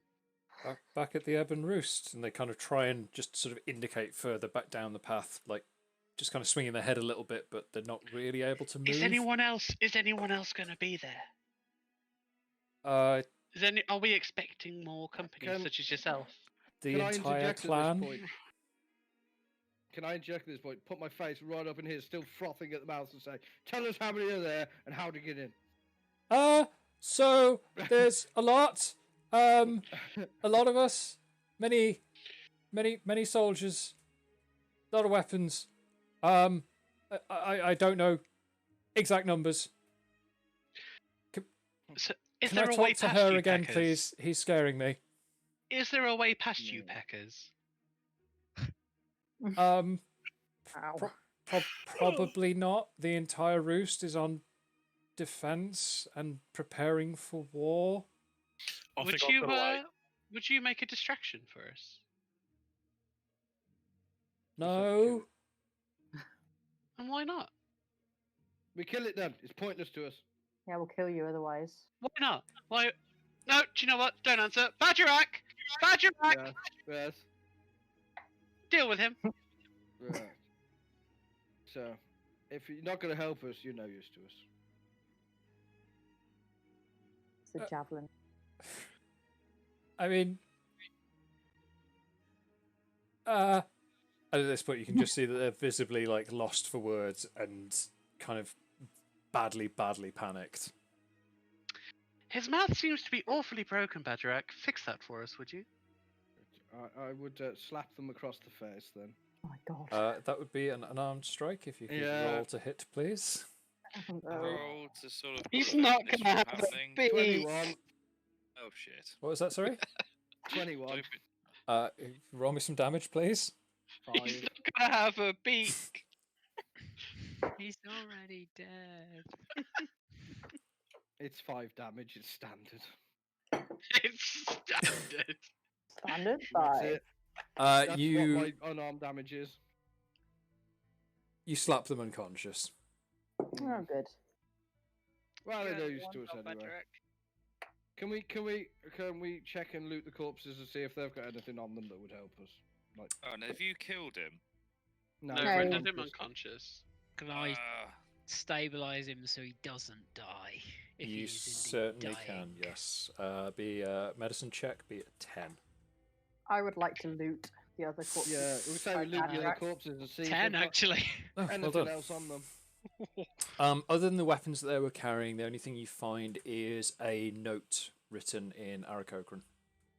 James, read this. I haven't got anything yet. You won't because I didn't prepare this.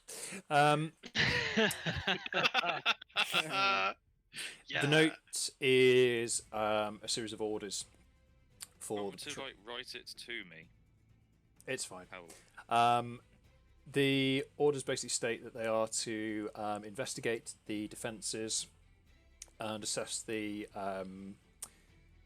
sort of tactical options with regards to the Great Roost of Clan Rito. If they encounter any strays or outsiders, they're to be captured and brought before the Elder for interrogation. In the event that they are overwhelmed, they are to return to the Ebon Roost and raise the alarm.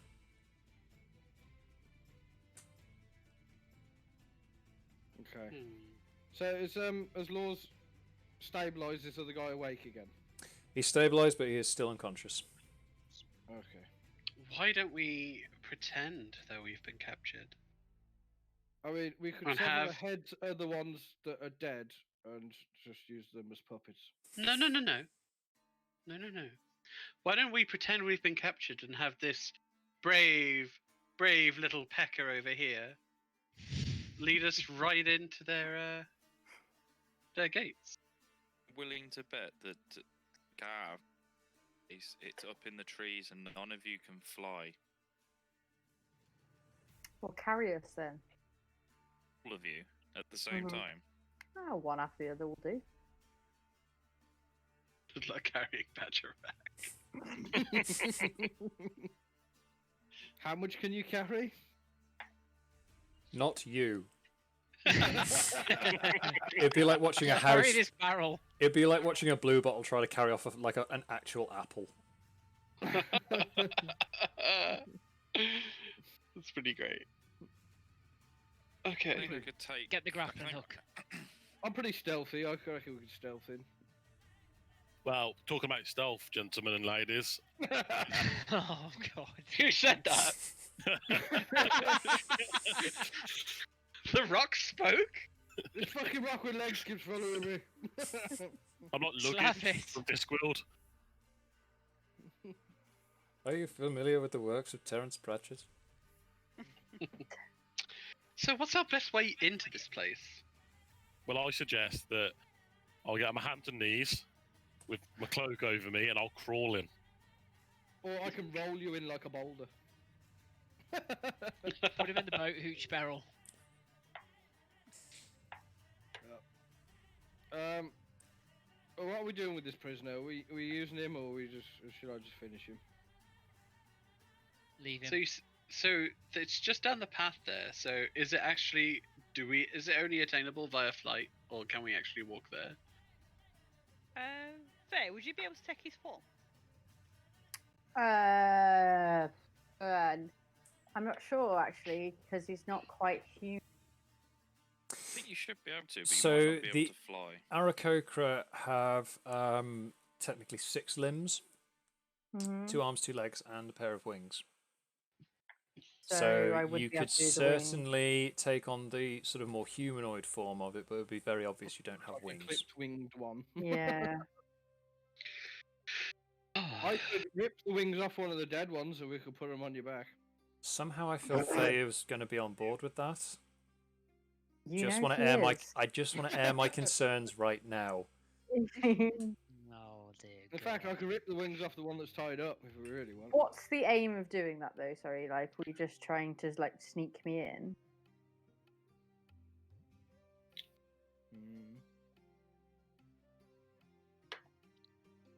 So you know that they were under orders to return captive, so you could certainly pose as one of the guards saying that you've managed to capture these Could guys. James pose as one of them though? Like, do they know every single? I think we looked physically different. Like he was dark. Darker Right. feathers, but certainly not darker than perhaps some wet mud lying around. I mean, there's Clo- lots of blood. Closer than Faye with wings strapped to her back, probably. I would say so. It's time to get dirty, James. As much as Faye would In that case, love to sever some wings I and go strap the them way to in. her back. I stabbed the one asleep with the unconscious one with a javelin. Can I try and stop Oh, him? yeah. Yep, if you can both make me a strength check, please. Whoever rolls highest. Oh jeez. Oh, I only got a six. Lord. Can I try and stop Lours? 14. So he actually stops me. And Faye, you wanted to try and stop Lours. Yeah. Oh, I want to stop Faye. I want to stop Faye. Oh my god! Okay, Faye Leave him. and James make a strength check against one another. Oh, rolled off the table. Oh, balls. 23. Oh, Jesus. So Faye, what are you doing? Seven. I'm stopping Lours from getting in the way of Bagerac doing his rightful duty Okay. as a children of the night. Based on the various rolls levels, Bagerac, you managed to drive javelin, I'm guessing, Yes. through this thing's chest. Good. There's no response. But as they I'm die, just gonna say, no, they can't go and tell everyone else if he's dead. it's true. Could have left him tied up. Can't alert the camp he's dead. Question We before. might need I that could've- magic I rope could've- somewhere else. I could have taken him back. We could have kept him prisoner, and we could have talked to him more. And now this makes my diplomatic mission that much harder. Not So- with all this mud on you. Look at all this mud on you. As the Aarakocra dies, the rope immediately uncoils and returns to Shathas. See, we can reuse the rope. Jobs I'll are sort good. that out pocket later. Can someone get the higher up bits? I'll help you. Yeah, thank Okay, you. so Here you are, James. You look good and dark. between Natasha and Faye, who are clearly trying to apply mud Massage the giant to chicken. massage mud into James's feathers, can you both make me a Dex sleight of hand check, please? Oh, God. What, we've both got to make sleight of hand checks. Both of you together. Okay. Basically, just whoever rolls the highest will determine how good this disguise is. 18. Oh shit. Nice. 13. Okay. So, yeah, you managed to cover pretty much every part of and James in mud. And Get he him now, right up there. now Right looks, there. Get To him the- there nice and deep like. to the casual observer, they are indistinguishable from one of the agents that you've just brutally murdered. Which goes to show you, always keep your pecker covered. Inspiration. Yeah. I've got my head in my hands, but inspiration. Okay. I Faye, did for you guys. Faye, are you assuming the form of what you can? Wingless A Aarakocra. wingless Aarakocra.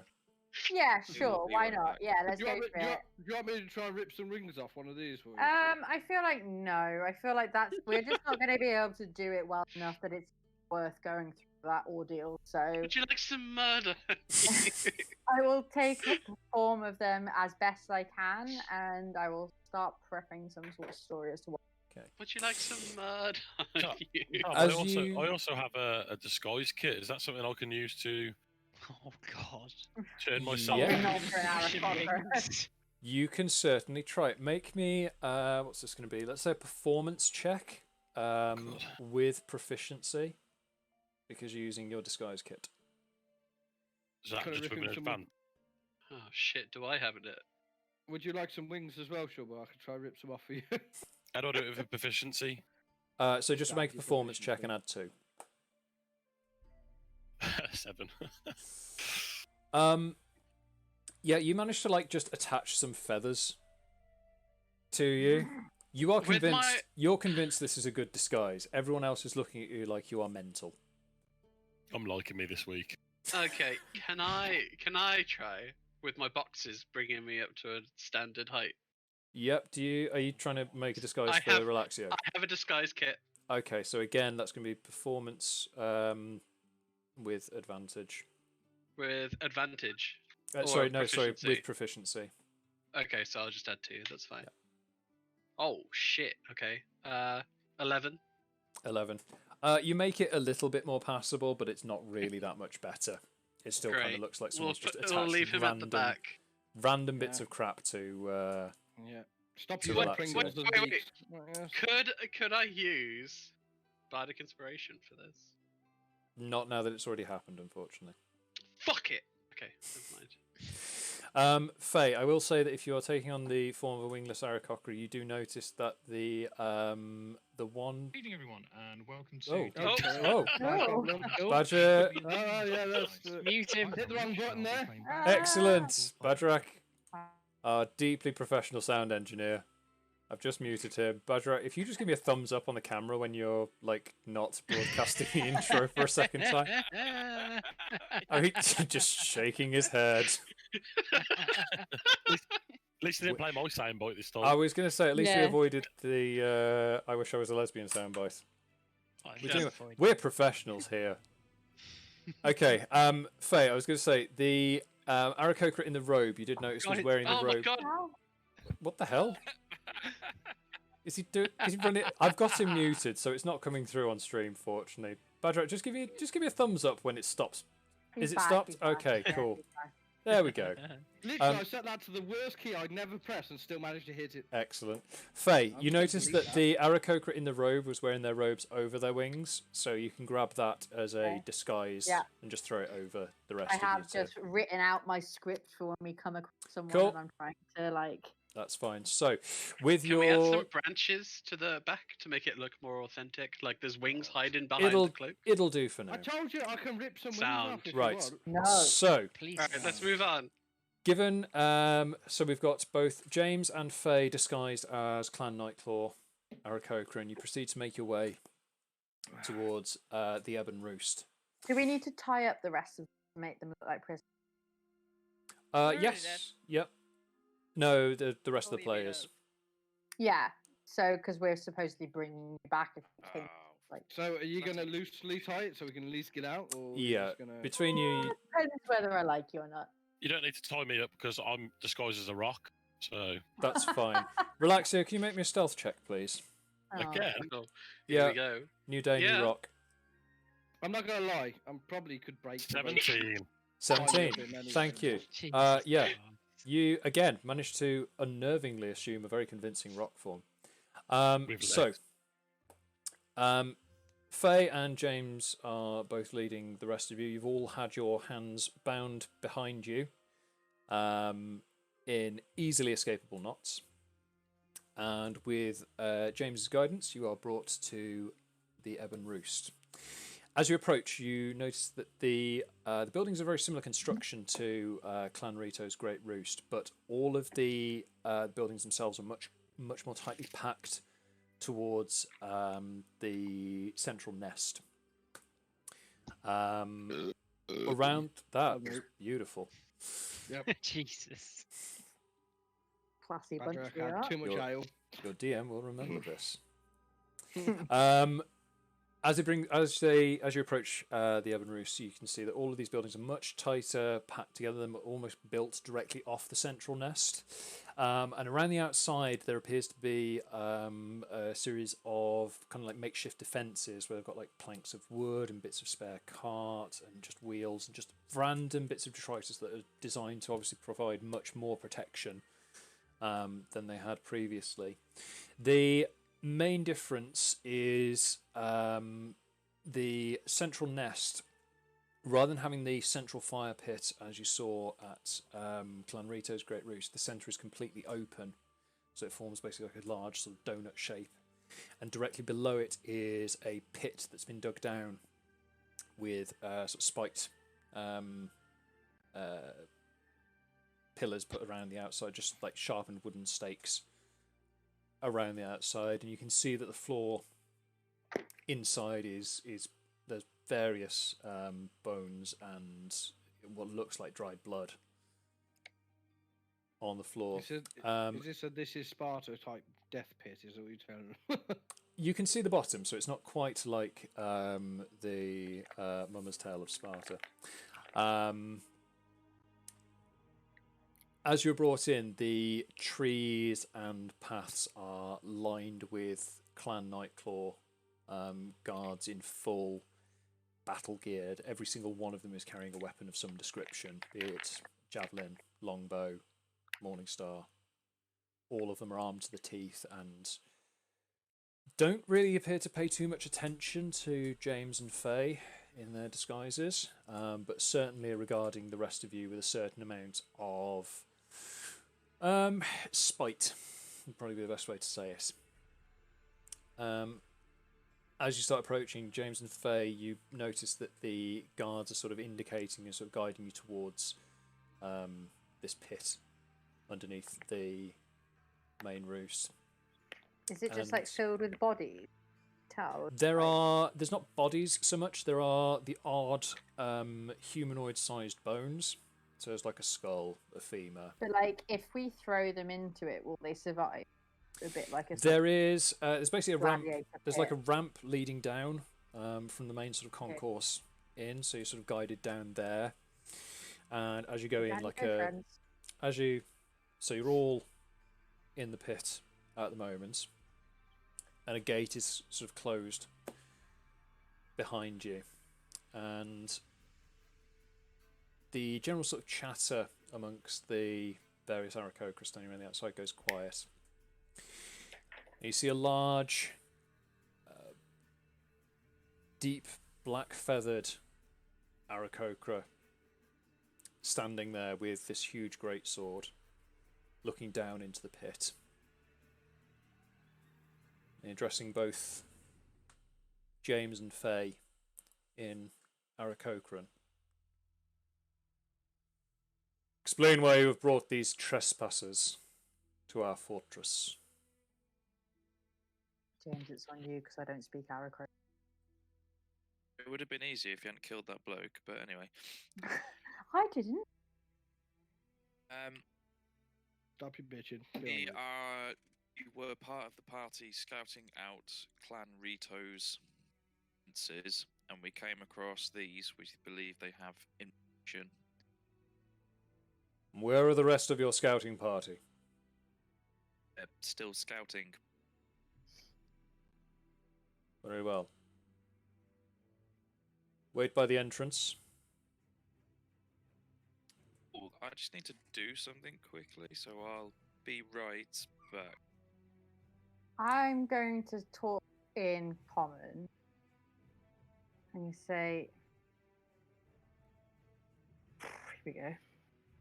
Sir, the battle was tough. They came from all sides. We didn't stand a chance. My wings were sliced off by a changeling with 2 rapiers. She was incredibly dark but amazingly beautiful. I managed to crawl away and regroup with these lot. But unfortunately, in the battle, I lost my ability to speak our incredible, beautiful language. And looks at you. Legit. Make me a deception check, please. Okay, now. Can I just shake my head on principle?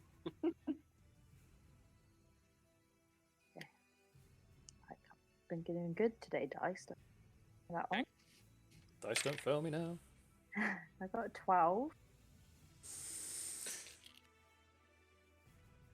The Aarakocra looks down at you and goes, "Then it is fortunate that your studies have allowed you to learn the inferior languages. They're addressing you in common." I could not agree more, sir. It is through your teaching that I am able to be here with us today. Very well. Please step back towards the gate while I address the prisoners. What do you intend to do? I feel like I Step can back make towards use of the gate, mage. We will discuss this further at a later time. Sir. While this is going on, can I? I'm not sure if the ground allows it, but underneath my cloak of rock hiding, could I plant something in the ground? Oh, no. Christ. Oh no. This is how it ends. I'll allow it. This is why. Please be the statue. This is how it ends. What was I going to say? Yeah. She raised a good point, though. What are you going to do with us? You have trespassed on Nightclaw lands. You have attacked do. my scouts. Can you trust them? Quiet, halfling. You landbound invaders to the realm of the Skywalkers are sentenced to death by combat. We will combat them. I admire your piety, but we have ways of dealing with this. They click their fingers. And Aarakocra, with a great axe, jumps down into the pit to face you. And I'm going to need everyone to roll for initiative again, please. Good. Is that including Faye and myself? Everyone. 17. Including Faye and myself. 17. I don't know what All it of is, the I 17. cannot do it. I feel like that was a minute, by the way. Not yet, it isn't. I feel like that was a minute, just so you know. Can I get opportunity on my initiative roll? So, Well, technically, you and James aren't tied up, so you'd be the only both ones that Faye can and James, at this point, your cover has not been blown. Relaxio, you have wandered into the arena dressed as a rock. Yes, I have. A very convincing rock, but a rock nonetheless. The Aarakocra appear to have just. The Aarakocra appear to have just kind of dismissed this, assuming that you are suffering from some sort of head injury. So they're going to let it happen. They're going to let it slide. So let's go through the list then, please. Bagerac, your initiative roll, 17. please. 17, thank you. Faye. 7. 7. Oh, we almost got through a full session without a come dance with me. What is it? Never. Strictly you come dancing. Thank you. It's been so ever since Brucey went. We've just not bothered to watch it. R.I.P. Brucey. James. Rip Brucey. What was that? Sorry. Steve. You got 5. You got 5. You got a 5. 5. Thank you. Nat 1. Thank you. Really Lours. annoyed about. 10. Oh, hang on. There we go. Try that again. There we go. Thank you.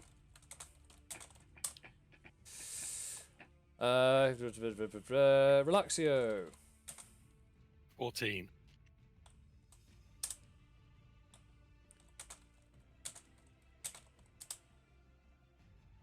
And Magemak.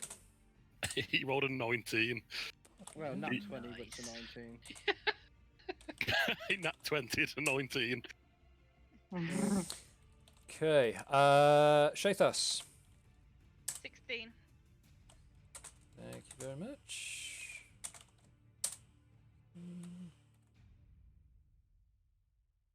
And finally, Natasha. 17.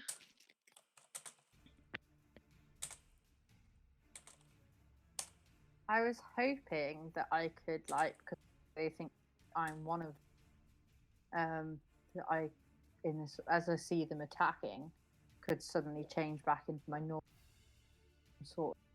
So, as I say, at this point, your disguises are holding. No one appears to be making any moves towards you whilst you're at the gate. But it's more for, like, helping my friend.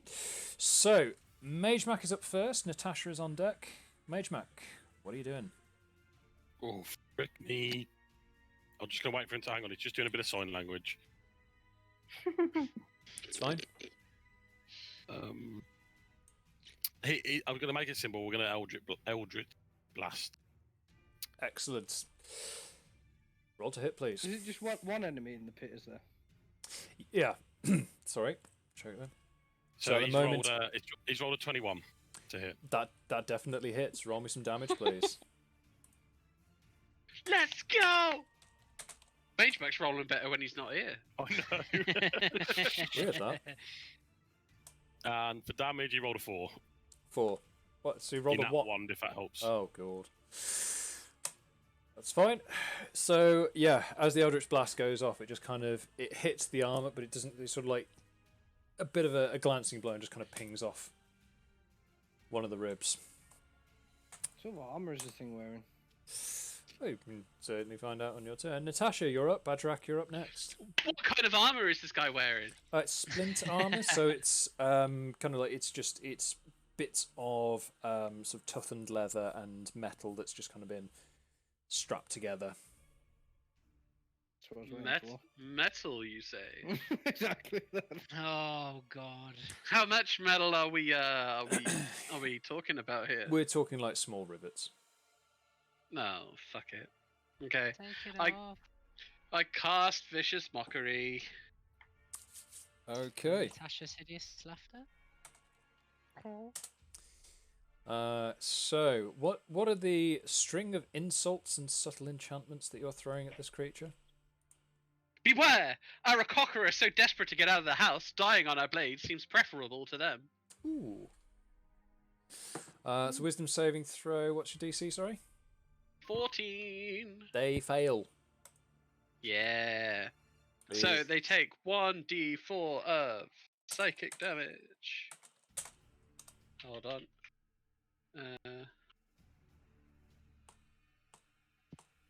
Cool. So 1 damage. Wait. Fantastic. I can't change that one, can I? No.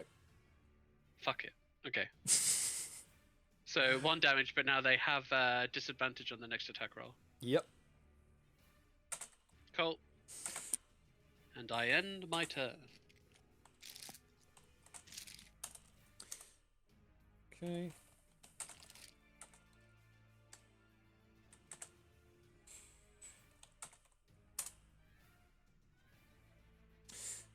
Thank you. Excellent. So, Bagerac, you're up. Well, seeing as there's a Shathas, you're on deck. Has a great axe. I'm going to slip the knots of these loosely tied bombs. Grab my great axe to face the same great axe, because it's got to be the same matchup. Mm-hmm. While going to a bloody rage, and I'm going to charge, because, you know, great fight matchup. You can't turn this down. Excellent. So we're just going in with your great axe. Yep. Yep. Roll to hit, please. Oh, and I will attack recklessly because. Oh, okay. I'm so excited that. It's And you just can't hide it. Yeah. Are you about to lose control? Lose control, and I think Yes. I like I already it. have. I'm already ready. Oh yeah! Cool. Do what you gotta do, do what you gotta. Which is a I'm down 21 bad. to hit. What was that? Sorry. 21 to hit. That definitely hits. Give me some damage. 16 damage. Ooh. Sweet Christ! You bring your great axe down and just like straight into a thigh. That is. I was just so excited. There's someone else with a great axe to fight. I just. Jesus. That is. Fucking hell, mate. That is a hefty chunk right there. Cool. I'm dare to ask if there's anything left that you can do, but I don't think there is. No. That's my turn. Okay, so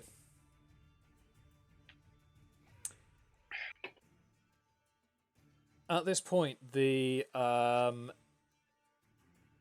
Aarakocra standing on the ring above you looks down and says, "Are you really going to let these intruders treat you like this?" And it seems to sort of stand up straighter and get sort of a little bit bolstered from that. It's like clearly still injured, but it's got a much more... The pecker became more erect. Yes, they certainly became more erect. Swollen, if you will, with pride. Engorged with pride. Yes, yes, they did. Throbbing with diligence. Pulsing with excitement. Shafas, it is your turn. Relaxio, you're on deck.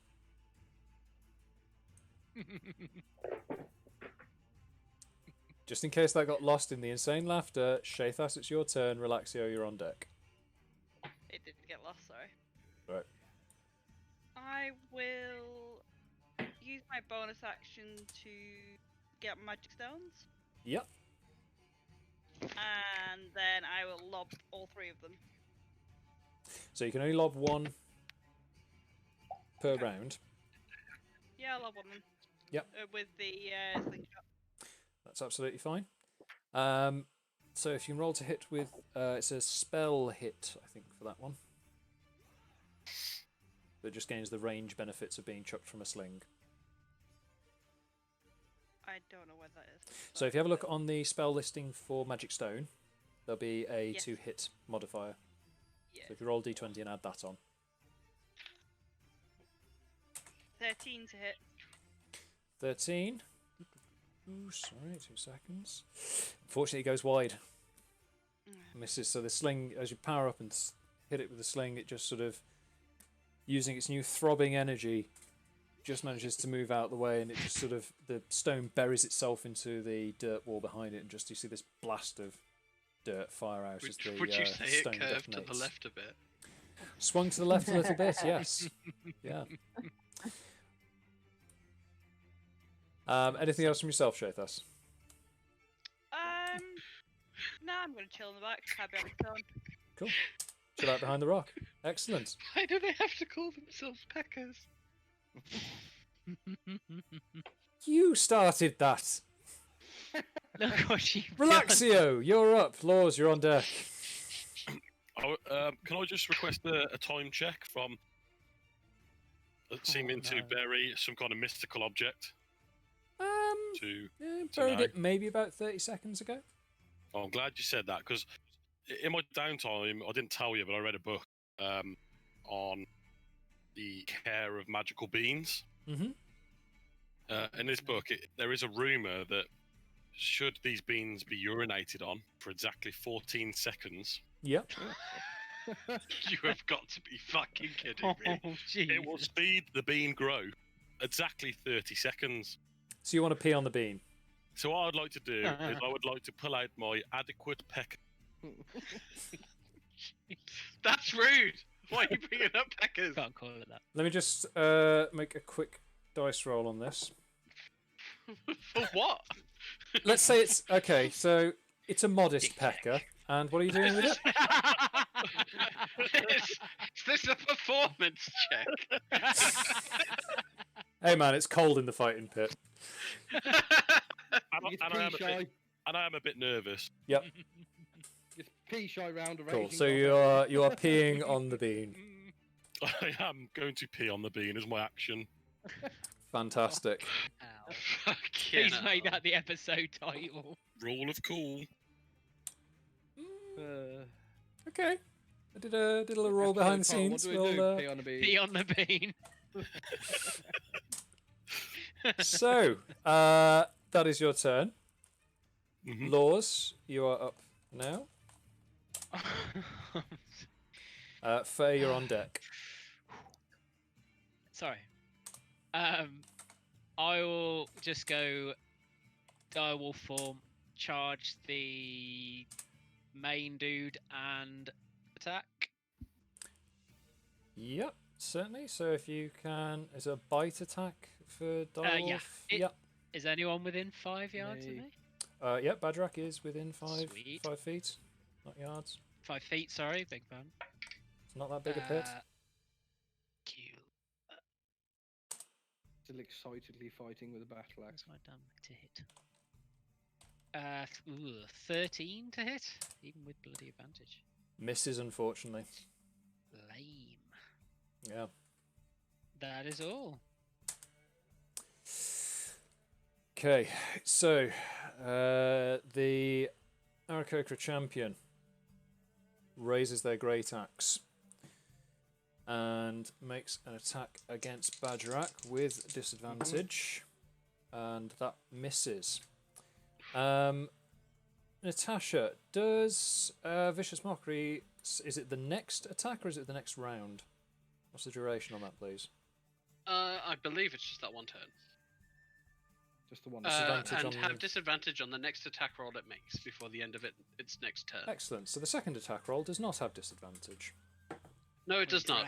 But it misses because it was a shit dice roll. You have advantage against me because I recklessly attacked. Wouldn't make a difference. Okay. Nice. So, Faye, you are up. James, you're on deck. How far away am I? Dude? Sort of 15 feet. Reasonably close. Right. Yeah, this is taking place in the centre of the fight pit.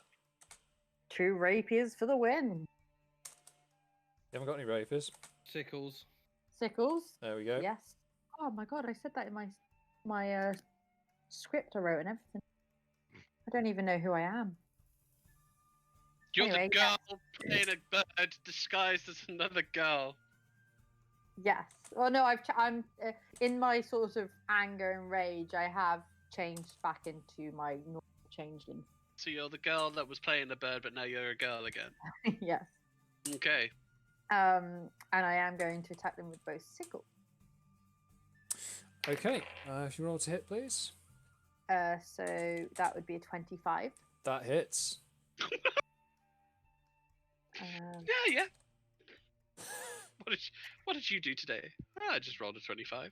7 biggie. damage on that one. That's 7. Thank you. And then the other one has a 20 to hit. That hits. Oh, what? Oh, right, okay. That was like 20 damage when... What kind of mutagen is that? Just roids. Straight up, roided it up. That has a 7 damage. 7 damage as well. So as you bring both sickles down, you carve deep gouges across its chest and across its upper thigh. And this thing is bleeding out quite heavily. Oh, Next dear. up, we've got James. God, I should have cut Crimson Bright. Where actually am I? Because I get the impression that... You're about 15 feet away. Faye has just broke cover and hooned it towards his champion. So, is there anyone near us then? Because I don't want to prompt an opportunity of attack. You would not be able to... No. There are Aarakocra around the edge of the fighting pit, but they're so far away as that it would not trigger an opportunity attack. They're all sort of cheering at this point and just egging on the champion. We'll leap up into the air and dive down and attack him with my short sword. Cool. 18 to hit. That hits. Do some damage, please. He. 1 second, because I'm trying to remember the exact. Is this for your Aarakocra Divey special powers? Oh, it's because I've got Soul Slayer. So once per turn, when you hit a creature with a weapon attack, the creature takes an extra 1d8. I was just trying to remember which one it was. So roll 12 damage. Thank you very much. Attack again with short sword. Numero 2.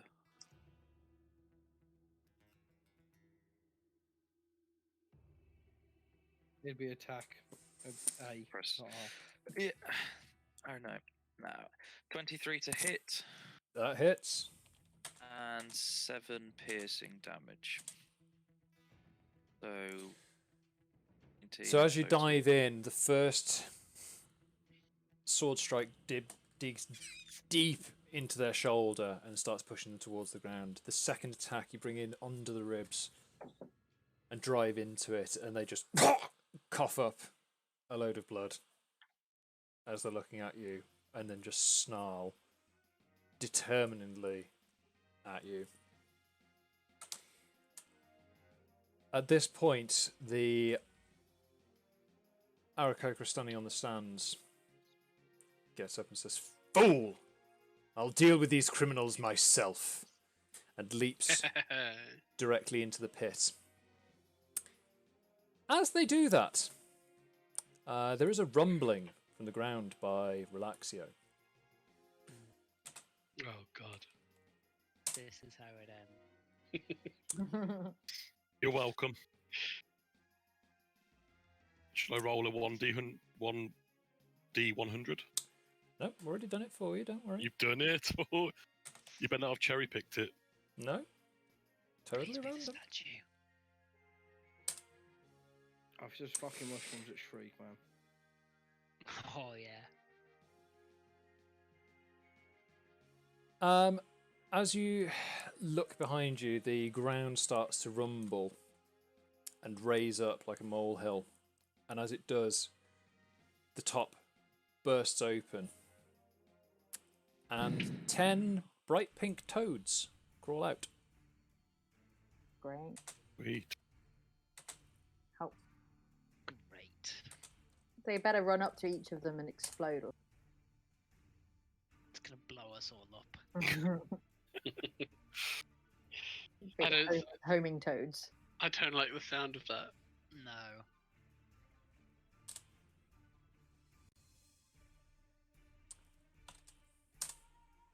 Note of that, thank you. Magemak's up. Natasha's on deck. Hooray!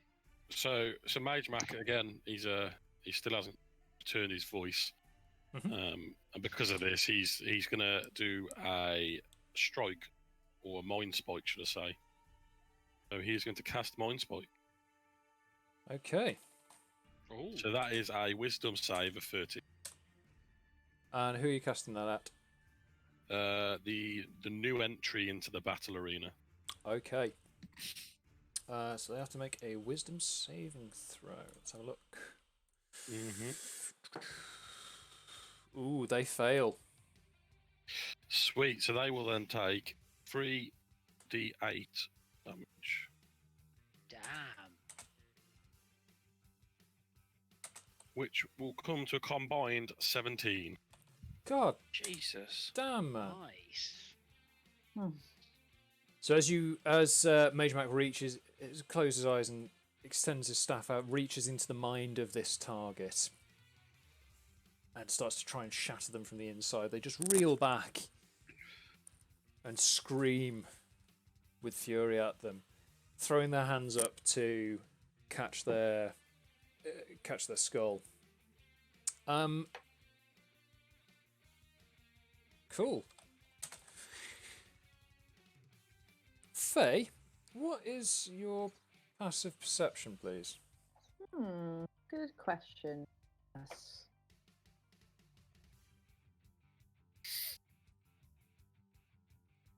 12. Thank you. The Mecha Bear's passive perception is 14. Thank you very much. That is also good to know. -12. God damn it. So, anything else from Magemak? Nope. Excellent. Natasha, you're up. Bagerac, you're on deck. Natasha's hideous laughter. I cast Natasha's hideous laughter Yes. on the Pecker Chief. The Pecker Chief. Is he the one still alive, or is he? The Pecker Head. What Natasha is referring to as the Pecker Chief, or the Head Pecker, is The head not of the not the one Aarakocra. that has currently been stapled to the floor by James's short swords. So yes, Natasha's hideous laughter. Is that a wisdom save? It is 14. 16 Are you fucking kidding me? Shit game. goes. What was the joke there? What do you call a rock and roll singer singing Jailhouse Rock with long pointy ears? Go on. An elvish impersonator.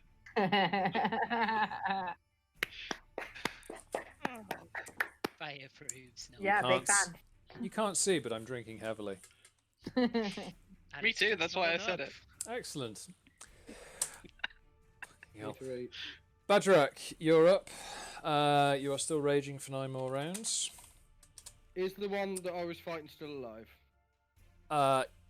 Just about, but they've been pinned to the floor by James and are currently coughing up blood. Shathas, you're on deck. I am going to attack that guy again recklessly because I'm enjoying fighting with great axes far too much. Fair enough. Roll me some damage. They are currently pinned to the floor, so that's with advantage. Your attack, regardless of your other. It's 15 to hit. Is that with advantage? Yes. That misses, unfortunately. Yeah. In trying to sort of you managed to just see about through the red mist long enough to realise that if you bring the axe down in its current arc, you're going to put it through the back of James's head. So you try to just step to the side and just hit it into the dirt, just to avoid it. Okay. Anything else from yourself? No, there's nothing else I can do. No worries. Right. So at this point, the elder that's just jumped in moves forward to try and remove James from his champion. James, what is your armor class, please? 15. Okay, so they draw a shield and a longsword and move in to bash you away with the shield. It connects. You take 4 points of bludgeoning damage, and Missed I need that, you. Sorry, what points of bludgeoning damage? 4 points of bludgeoning damage, and I need you to make a strength saving throw. Looking to beat a 14.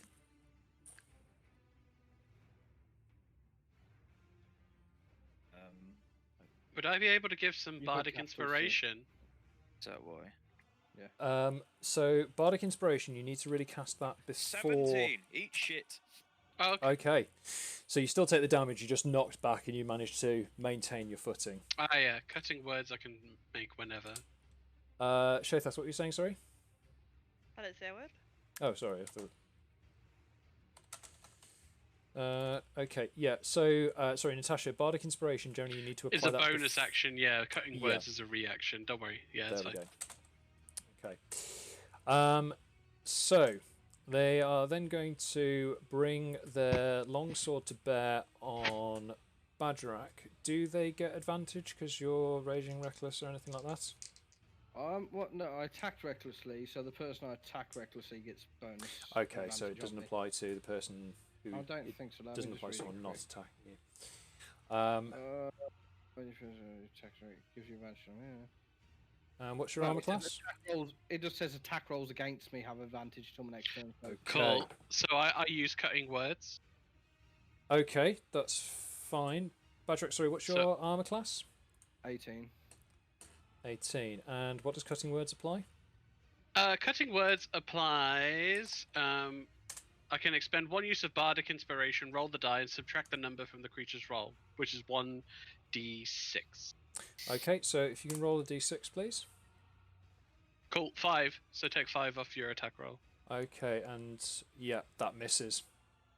Sick. Cool. The second attack, however, sorry, third Fuck's attack hits. The third attack. Yes. Bagerac, you take. I'm going to intercept that with a Steel Defender. Oh, sly dog. What does the intercept do? Sorry.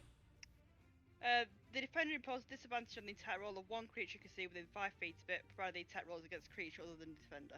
God damn. Still hits, Well. unfortunately. Even with disadvantage reroll. Bagerac, you take 6 points of slashing damage, halved down to 3. Okay. Because you're raging and resistant to goddamn everything. Pretty much. I'm too happy fighting, I can't help myself. That's So it. excited. You really can't hide it. No. Don't lose control. Fine. I've already lost control, I'm raging.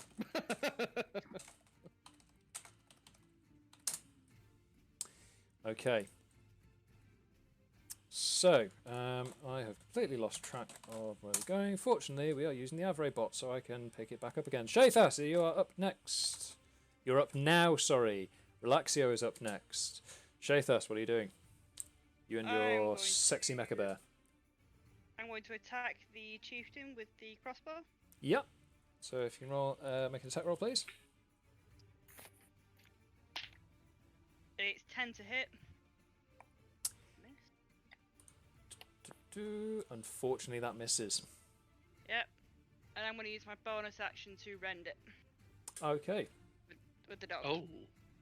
Sexy mecha Hey. bear. Ciao. Roll. What that makes me think he has a large rim hat with a feather on it. It's 7 to hit, which is going to miss. It is a miss, unfortunately. So yeah, the crossbow bolt, it manages to just block it with the shield and then bring it down onto the mecha bear. The mecha bear just bites into the shield. Stupid fucking shield. So What is the chieftain holding right now? Sorry. currently they're holding A a long longsword and a shield. Interesting. Okay. I know thank your you. mind. Relaxio, you're up. Lours as a sexy wolf. All the animals are sexy. I'm not a furry. Relaxio, you're up.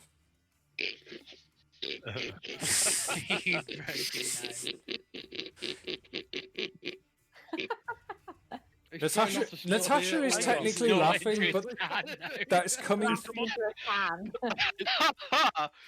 Okay, It's, we're good. It's Is there a coming pig through in on the this stream just like coming someone is to just. Yeah, I was going to say it comes through on the stream like someone is battering the shit out of a pig's knackers. Yeah, it was weird. Very weird. So, I'm so sorry. I'm If sorry. I've learned anything Back from to my the internet serious tonight- business of Dungeons and Dragons. Relaxio, what are you doing? Yeah, as I've learned from my internet punishing me tonight, I think I need to go for my standard armors of Agathy. Cool. So,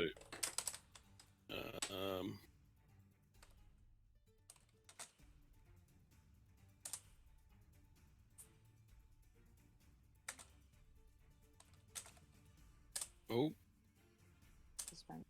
number 2. Okay, so I'm casting that, Tom. Yep. We all know that does by now. So, and I am. How much you love me, Tom? Oh, depends on what you're trying to do. I don't know. I feel like touching a frog. Oh Oh, Fuck's I don't sake. even know what these things do. Can I get another drink? Do I need another drink? Even know? Okay, you are electing to touch a frog. It's better than Lick licking it. a toad, I Lick suppose. it. Yeah, Don't lick it. toad! They are a toad. Sorry, they are toads. I do apologise. That was very Lick it, racist of me. Mm-mm. Lick the fucking toad. It's pissed King on of the the bean, it's licking the toads. toad. Okay, yeah. So, King of the toad. No. That's where I draw the line. Is it? Really? Everything else? you touch the toad. The toad starts to levitate into the air, glowing a strange, ethereal, eldritch pink energy. Can I hide behind Bagerac, please? Enjoy Gets this, up everyone. to about eye level, and in a stunning, blinding light of pink Gonna explode. eldritch energy, it transforms Oh. Oh god. Fuck's sake. Is it a unicorn? into a salmon, which proceeds to flop around on the floor, desperately trying to breathe. Magic card. Ew. Oh. Cop out. Anything That'll end my else? turn. Right, I'm gonna move. Cop move. out. I'm gonna move towards the chieftain. That's fine. And that's it. So, Direwolf, good doggo Lours, you're up. Faye, you're on Best deck. fucker. I'm just gonna Best bite the fucker. chieftain again. Cool, you do get advantage because you've got multiple friends in range. High places. 19 to hit. Is that with advantage? Yes. It misses. 19 misses. What? What? Whoa, okay. Yep. Anything else? Damn. All Okay. right. That's alright. That's rough. I've got this. That- I've got this that's it. motherfucker. I've got this motherfucker. Don't you worry. Damn, man. Ooh, I heard like a whiskey bottle there. Bourbon. Yeah, it's Me. drinks Right, time. okay. Alcohol? Where? So, Lours, anything else? Nope. Cool. Nope. Stunned. Fuck this game. So, It's shit. the champion currently pinned to the floor tries to bring their great axe up against James. James, what is your armor class, please? 15. Uh-oh. Dean. Misses. Hey.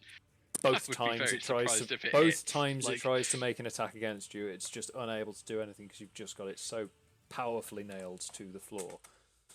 You've nailed that pecker. Nailed that throbbing champion to the floor. So, Faye, you're up. James, you're on deck.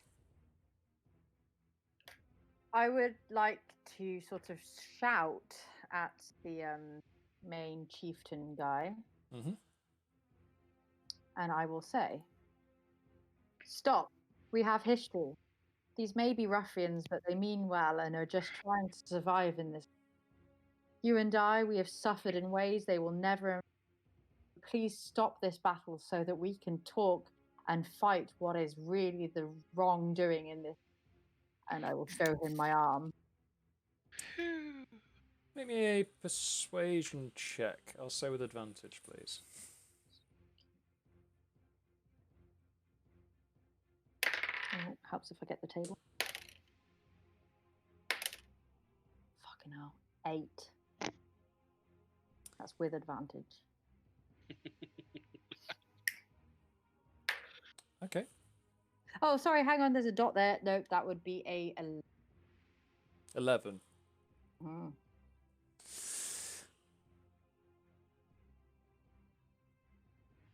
As they shake Shathas's mecha bear off their shield, they kind of look at you, and it's enough to give them a slight pause.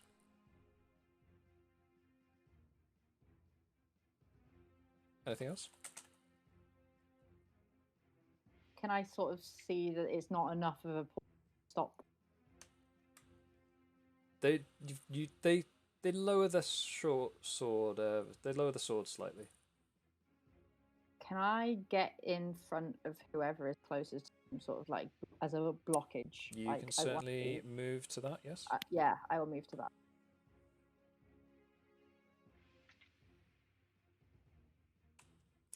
Okay, so James, you're up. Magemak, you're on deck. Don't hurt them.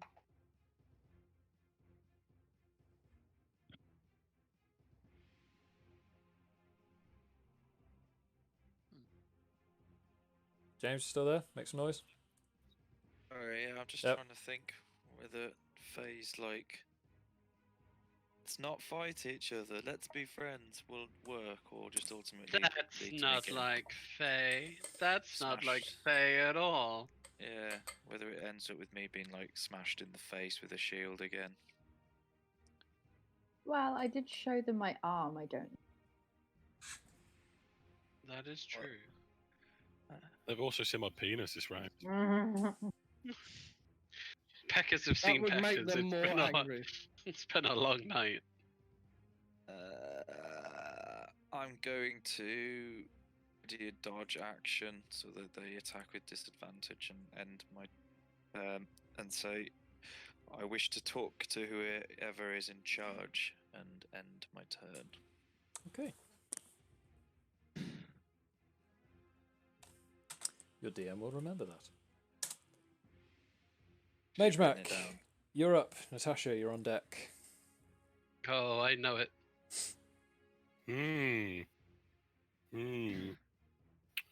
Magemak. They're all being diplomatic, so what's Magemak going to do?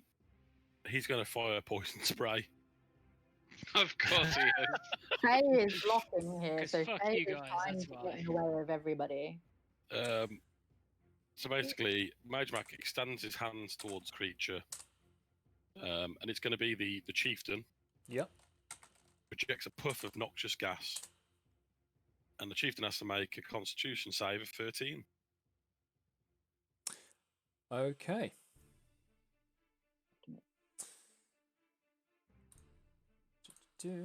Constitution save of no. They did not make that save. Then Tom, as I'm trying to like block everything, could I and he make does it? 11 damage. So as you were trying to block it, I did roll that with advantage. Okay. They still messed up. Okay. It's poison damage as well. Yes, it is poison damage. So how much damage of poison damage is damage, poison damage? 11 poison damage. 11 poison damage. Mm-hmm. That is the worst kind of poison damage. That's quite poisonous poison damage. It is poisonous poison damage. The poisonous poison damage does poisonous damage to the target's face. But does it poison the poisoned one with poisonous damage from poison? It does not do poison damage to create a long-term poison of damaging poison inside this creature. However, its face does immediately shimmer back to that of an elf. No. Oh. The rest of the body remains Aarakocran, but the face suddenly takes on this elvish appearance, completely bald with the pointy ears and the sweeping eyebrows. Oh, I kind of feel bad about my elvish impersonator joke now. Don't get me wrong. A little racist. Tough crowd. Anything else from Magemak? I want to talk. No, I think the fart to the face will do it. That'll do. I want to talk. That is the first time you have said that this entire campaign. No, it's so against my character. Natasha, you're up. Bagerac, you're on deck. Catch Natasha's hideous laughter. Cool. Whom? To whom does the laughter with the toll? warpy face. Cool. Yep. That's was it wisdom save? 14. Nope, flubbed it. He flubbed it. Flubbed it. Okay. Why do rogues prefer leather armor over anything else? Why?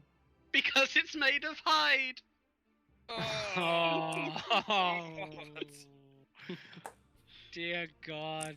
You can't see this right now, Honky, but I'm actually hidden under my table.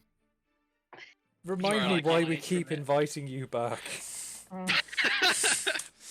What can I say? Cool. So, yeah. Right, guys. Yeah. Guys!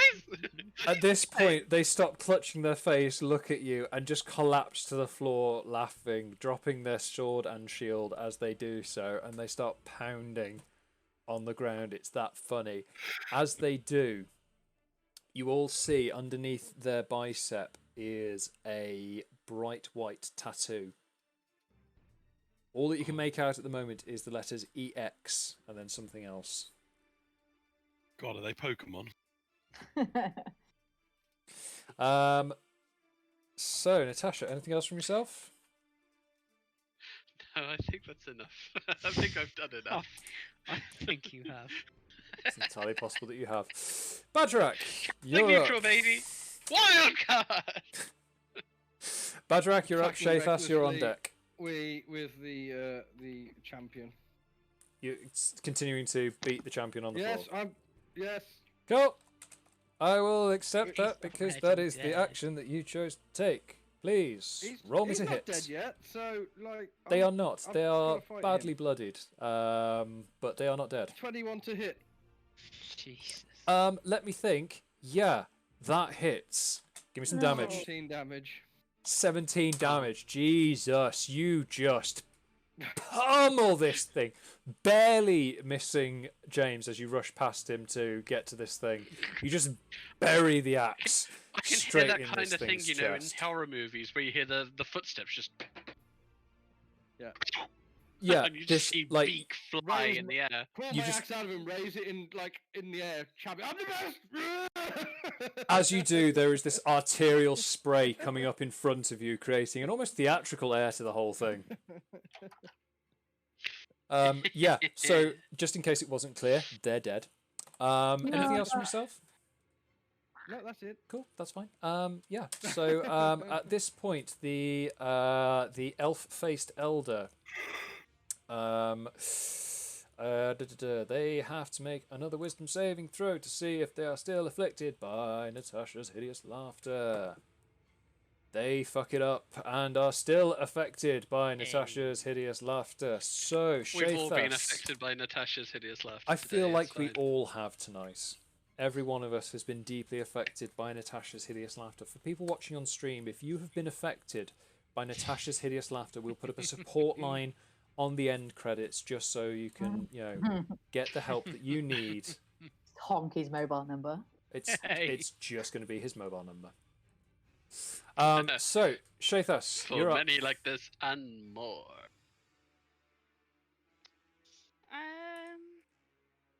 So they're on the floor. They're nearly dying, yeah? Yes, yeah. Oh, sorry, the one on the floor is dead. The one, the elder is just still rolling around laughing. He is dead. He is worse than dead. He I'm will peering not over be. his corpse, dancing with my axe, proclaiming I'm the greatest. He will not be returning again.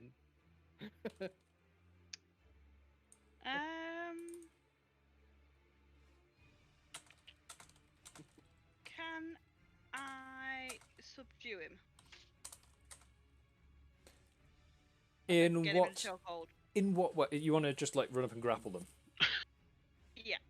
That is fine. I, as always, cannot remember how grapple works. So, fortunately, there is the Avray bot, which will tell me now that I need you to make a strength athletics check, please. Unlucky. Oh, Unlucky. You can make it with advantage if you want to have your mechanical bear help you out. Hang on. So it's what? Strength 2d20s? athletics. Yep.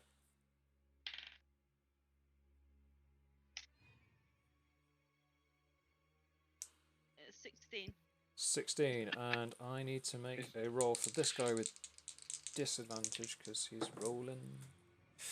Yeah, you totally managed to, between you and your mechanical bear, you managed to restrain this fool.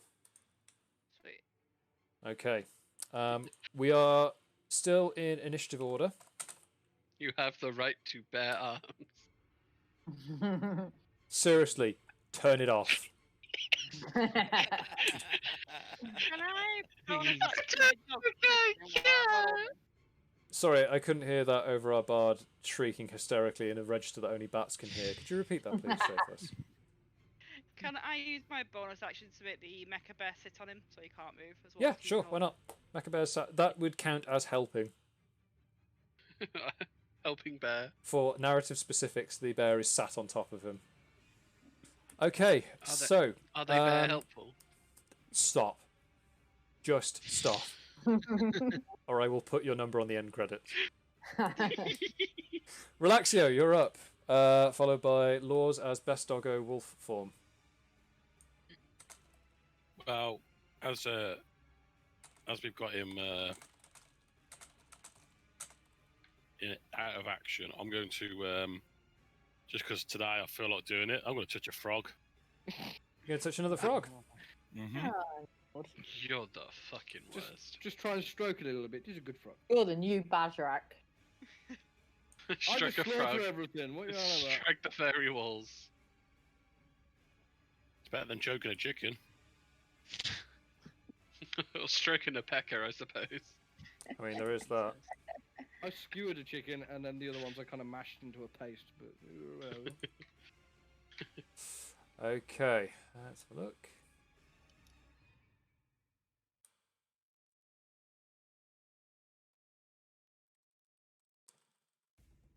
So, you reach out and tentatively touch another toad.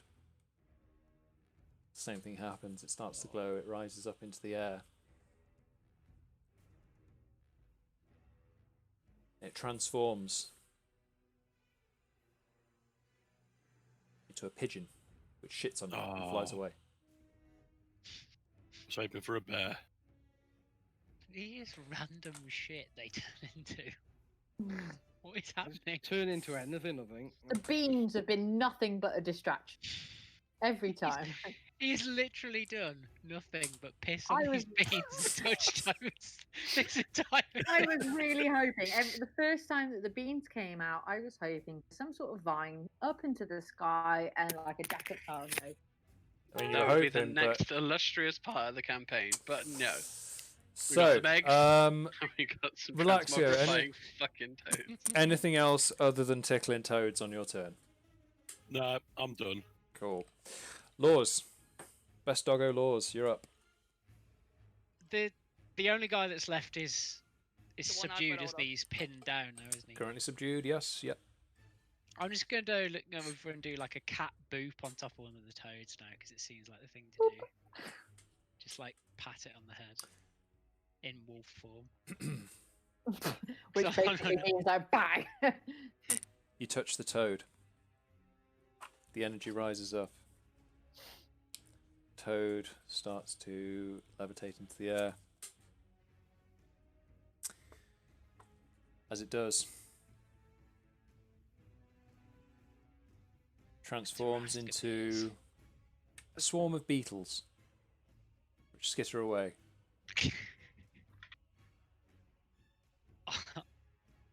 I am gonna murder them the next time they plant one fucking bean.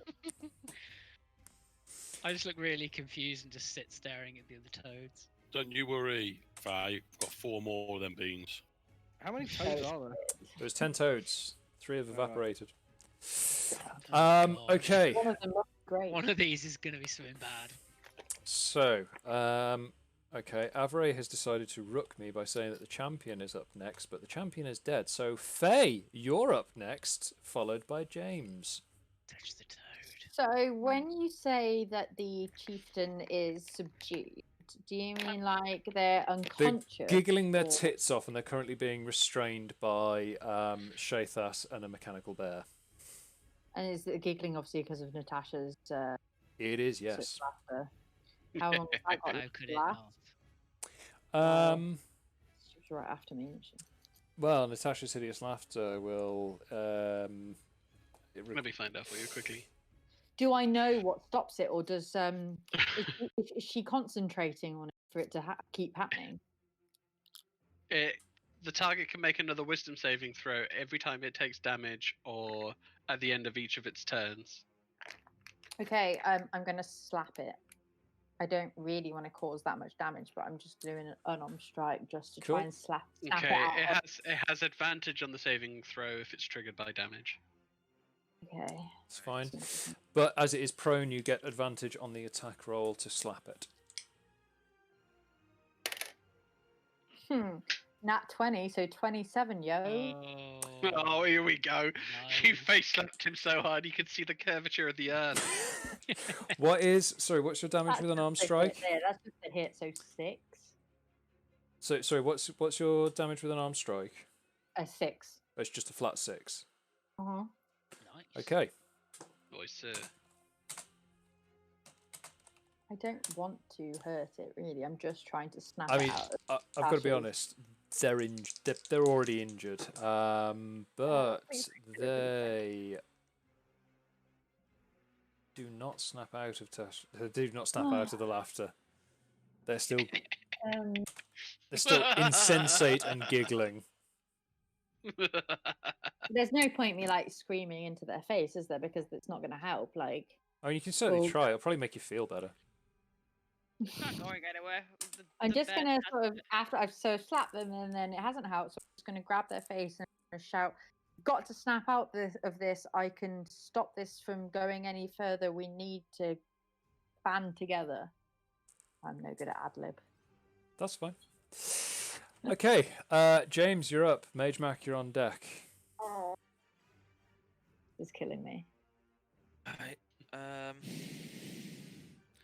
is there anyone else around that's looking like they're attacking us, or is everyone a bit shocked that it's turning into a... As you look around, the Aarakocra staring down have kind of gone silent at this point. They're the sort of cheering and the kill them in bird speak has kind of just died off, and they're sort of muttering amongst themselves and kind of pointing at their chief, who has suddenly got a much paler, pointy-eared face and is being squatted on by a mechanical bear. There's no one else dealing with it. There's just the dude on his back. Yeah, there's just to recap the scene, there is the chief of the Nightclaw clan, who now has the head of an elf, lying on his back with a mechanical bear sitting on him while he giggles. A rock and a direwolf are currently battering frogs into non-existence in the background. I should have shouted to everybody else. I'm certain Relaxio has done nothing to help this situation at all. I haven't done a single bit of damage at all this whole damage is bad scenario. That's fine, neither have I, and I've been trying. And I'm cheering over a corpse proclaiming I'm the best axe master. Okay, and the rest of the Aarakocra are just standing there staring. Yes. Alright. I will put my swords back in their sheath and try and help Faye get some sense out of giggling moron. I will an armed strike, I guess. Is it just a unarmed, by the way? Yes. Yeah. Yes.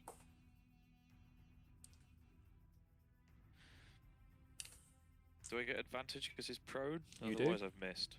Sweet.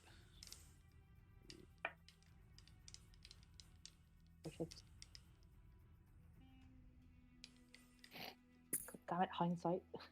T2. 22 hits. Damage?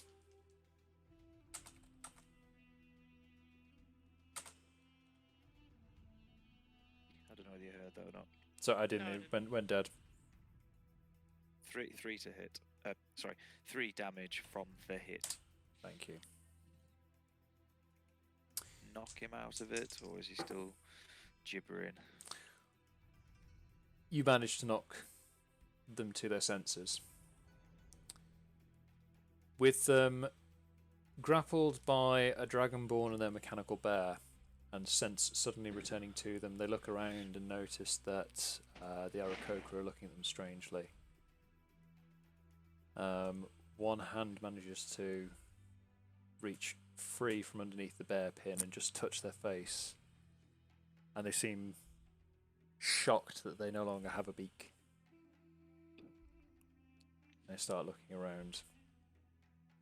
As they do, an slightly wizened looking Aarakocra looks over into the pit. Again, similar sort of raven-like features, but with greying feathers around the sides and on the chest, and looks down and goes, "This one is an imposter.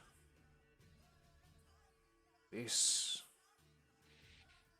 treachery must be dealt with. Stand down. We have no quarrel with Clan Rito. Clearly, we Clan have Rito. been misled."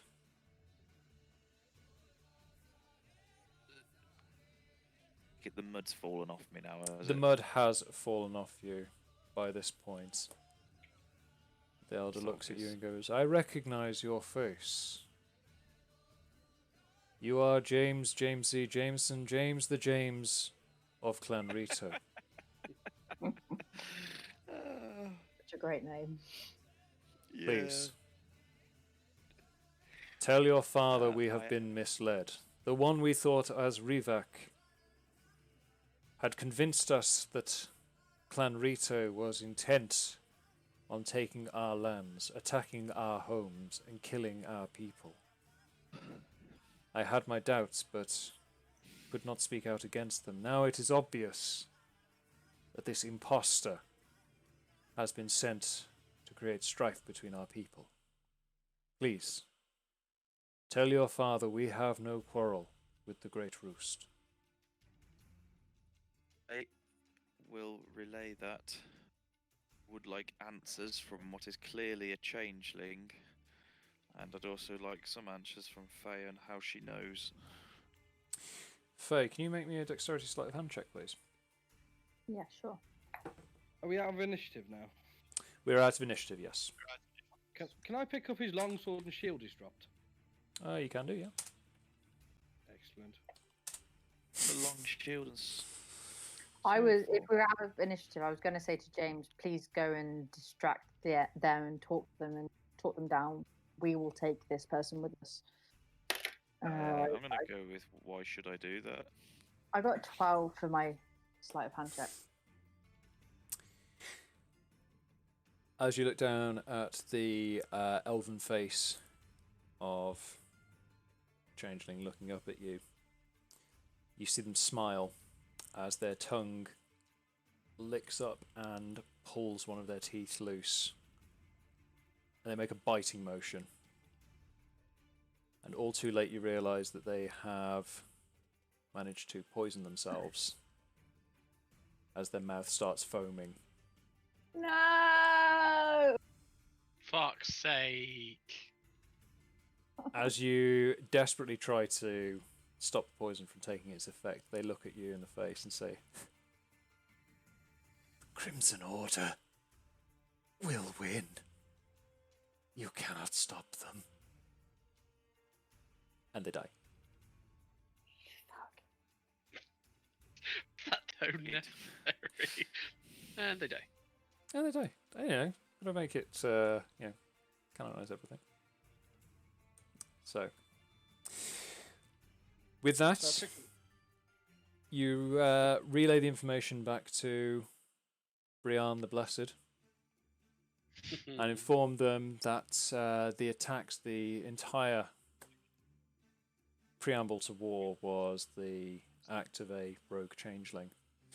And as the clans begin to repair their strained relationship, as is tradition amongst Aarakocra clans, there is a great night of celebration and friendship as they look to mend this rift between the two clans. With the civil war averted, both clans agree to unite under a single unified banner to better protect themselves as a people. You've successfully managed to avoid an internal conflict that could have killed your entire species. Well done, James. That is it for tonight. Woo! Thank you, everyone, for playing. Cool. I am so sorry, everybody. Tom, can I see if there's anything special about this longsword and shield I picked up? You can. After taking the longsword and shield back to Cleek, the elder shaman of Clan Rito, they look at it and go, well, there is something of note about this particular sword. It is quite sharp, and I have cut my finger. The shield, on the other hand, is quite heavy, and I have stubbed my toe. I like you. Why would you want to change a shield with my angry eyes on it? No, I was just seeing if there's anything good with these two. I'm going to sell them later. God, I forgot you. Oh, sure. Cool. So, anything else before we end the stream? Yes, I will rage and eat an egg. Rage and eat an egg. Oh, God. Right. Constitution check, please, Bagerac. Excellent. Everything I want to do is way longer than we have time for. That's fine. We can go through We can that at a talk later about point. this. Yeah. Is it a check or a save? It is 2 seconds. Where are we? Show me the eggs.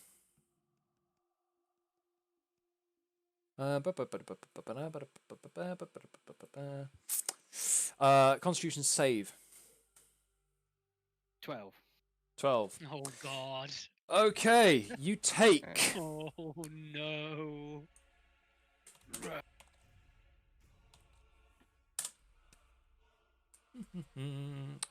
I rolled that, but I need to. You take 30 points of force damage. Oh wow! But he is alive. He is alive, however. Yes, it's simply a bad case of indigestion this time round. Yes. Bagerac gets the shits. Bagerac gets explosive poop. Cool. Anything else before we end the stream? Any? Can I touch all the toads? Yes. We were left, but So there are 7 toads remaining. I wanna touch him. So the first 3 that you touch turn into weasels, who skitter off into the forest. The 4th one you touch turns into a bear, Yay! which immediately disappears in a puff of pink smoke with the other 2, as they only last a minute. So the salmon's gone then. The salmon salmonificated, unfortunately, and then disappeared in a puff of pink smoke. Anyway, if there is no other business, I will thank you all once again for playing. Thank you everyone on stream who has been watching. Thank you very much. If you have been affected by Natasha's hideous laughter, support can be found on our website. Please go check that out. But until next time, thank you everyone, and we'll see you all later. Bye-bye. Bye. Bye.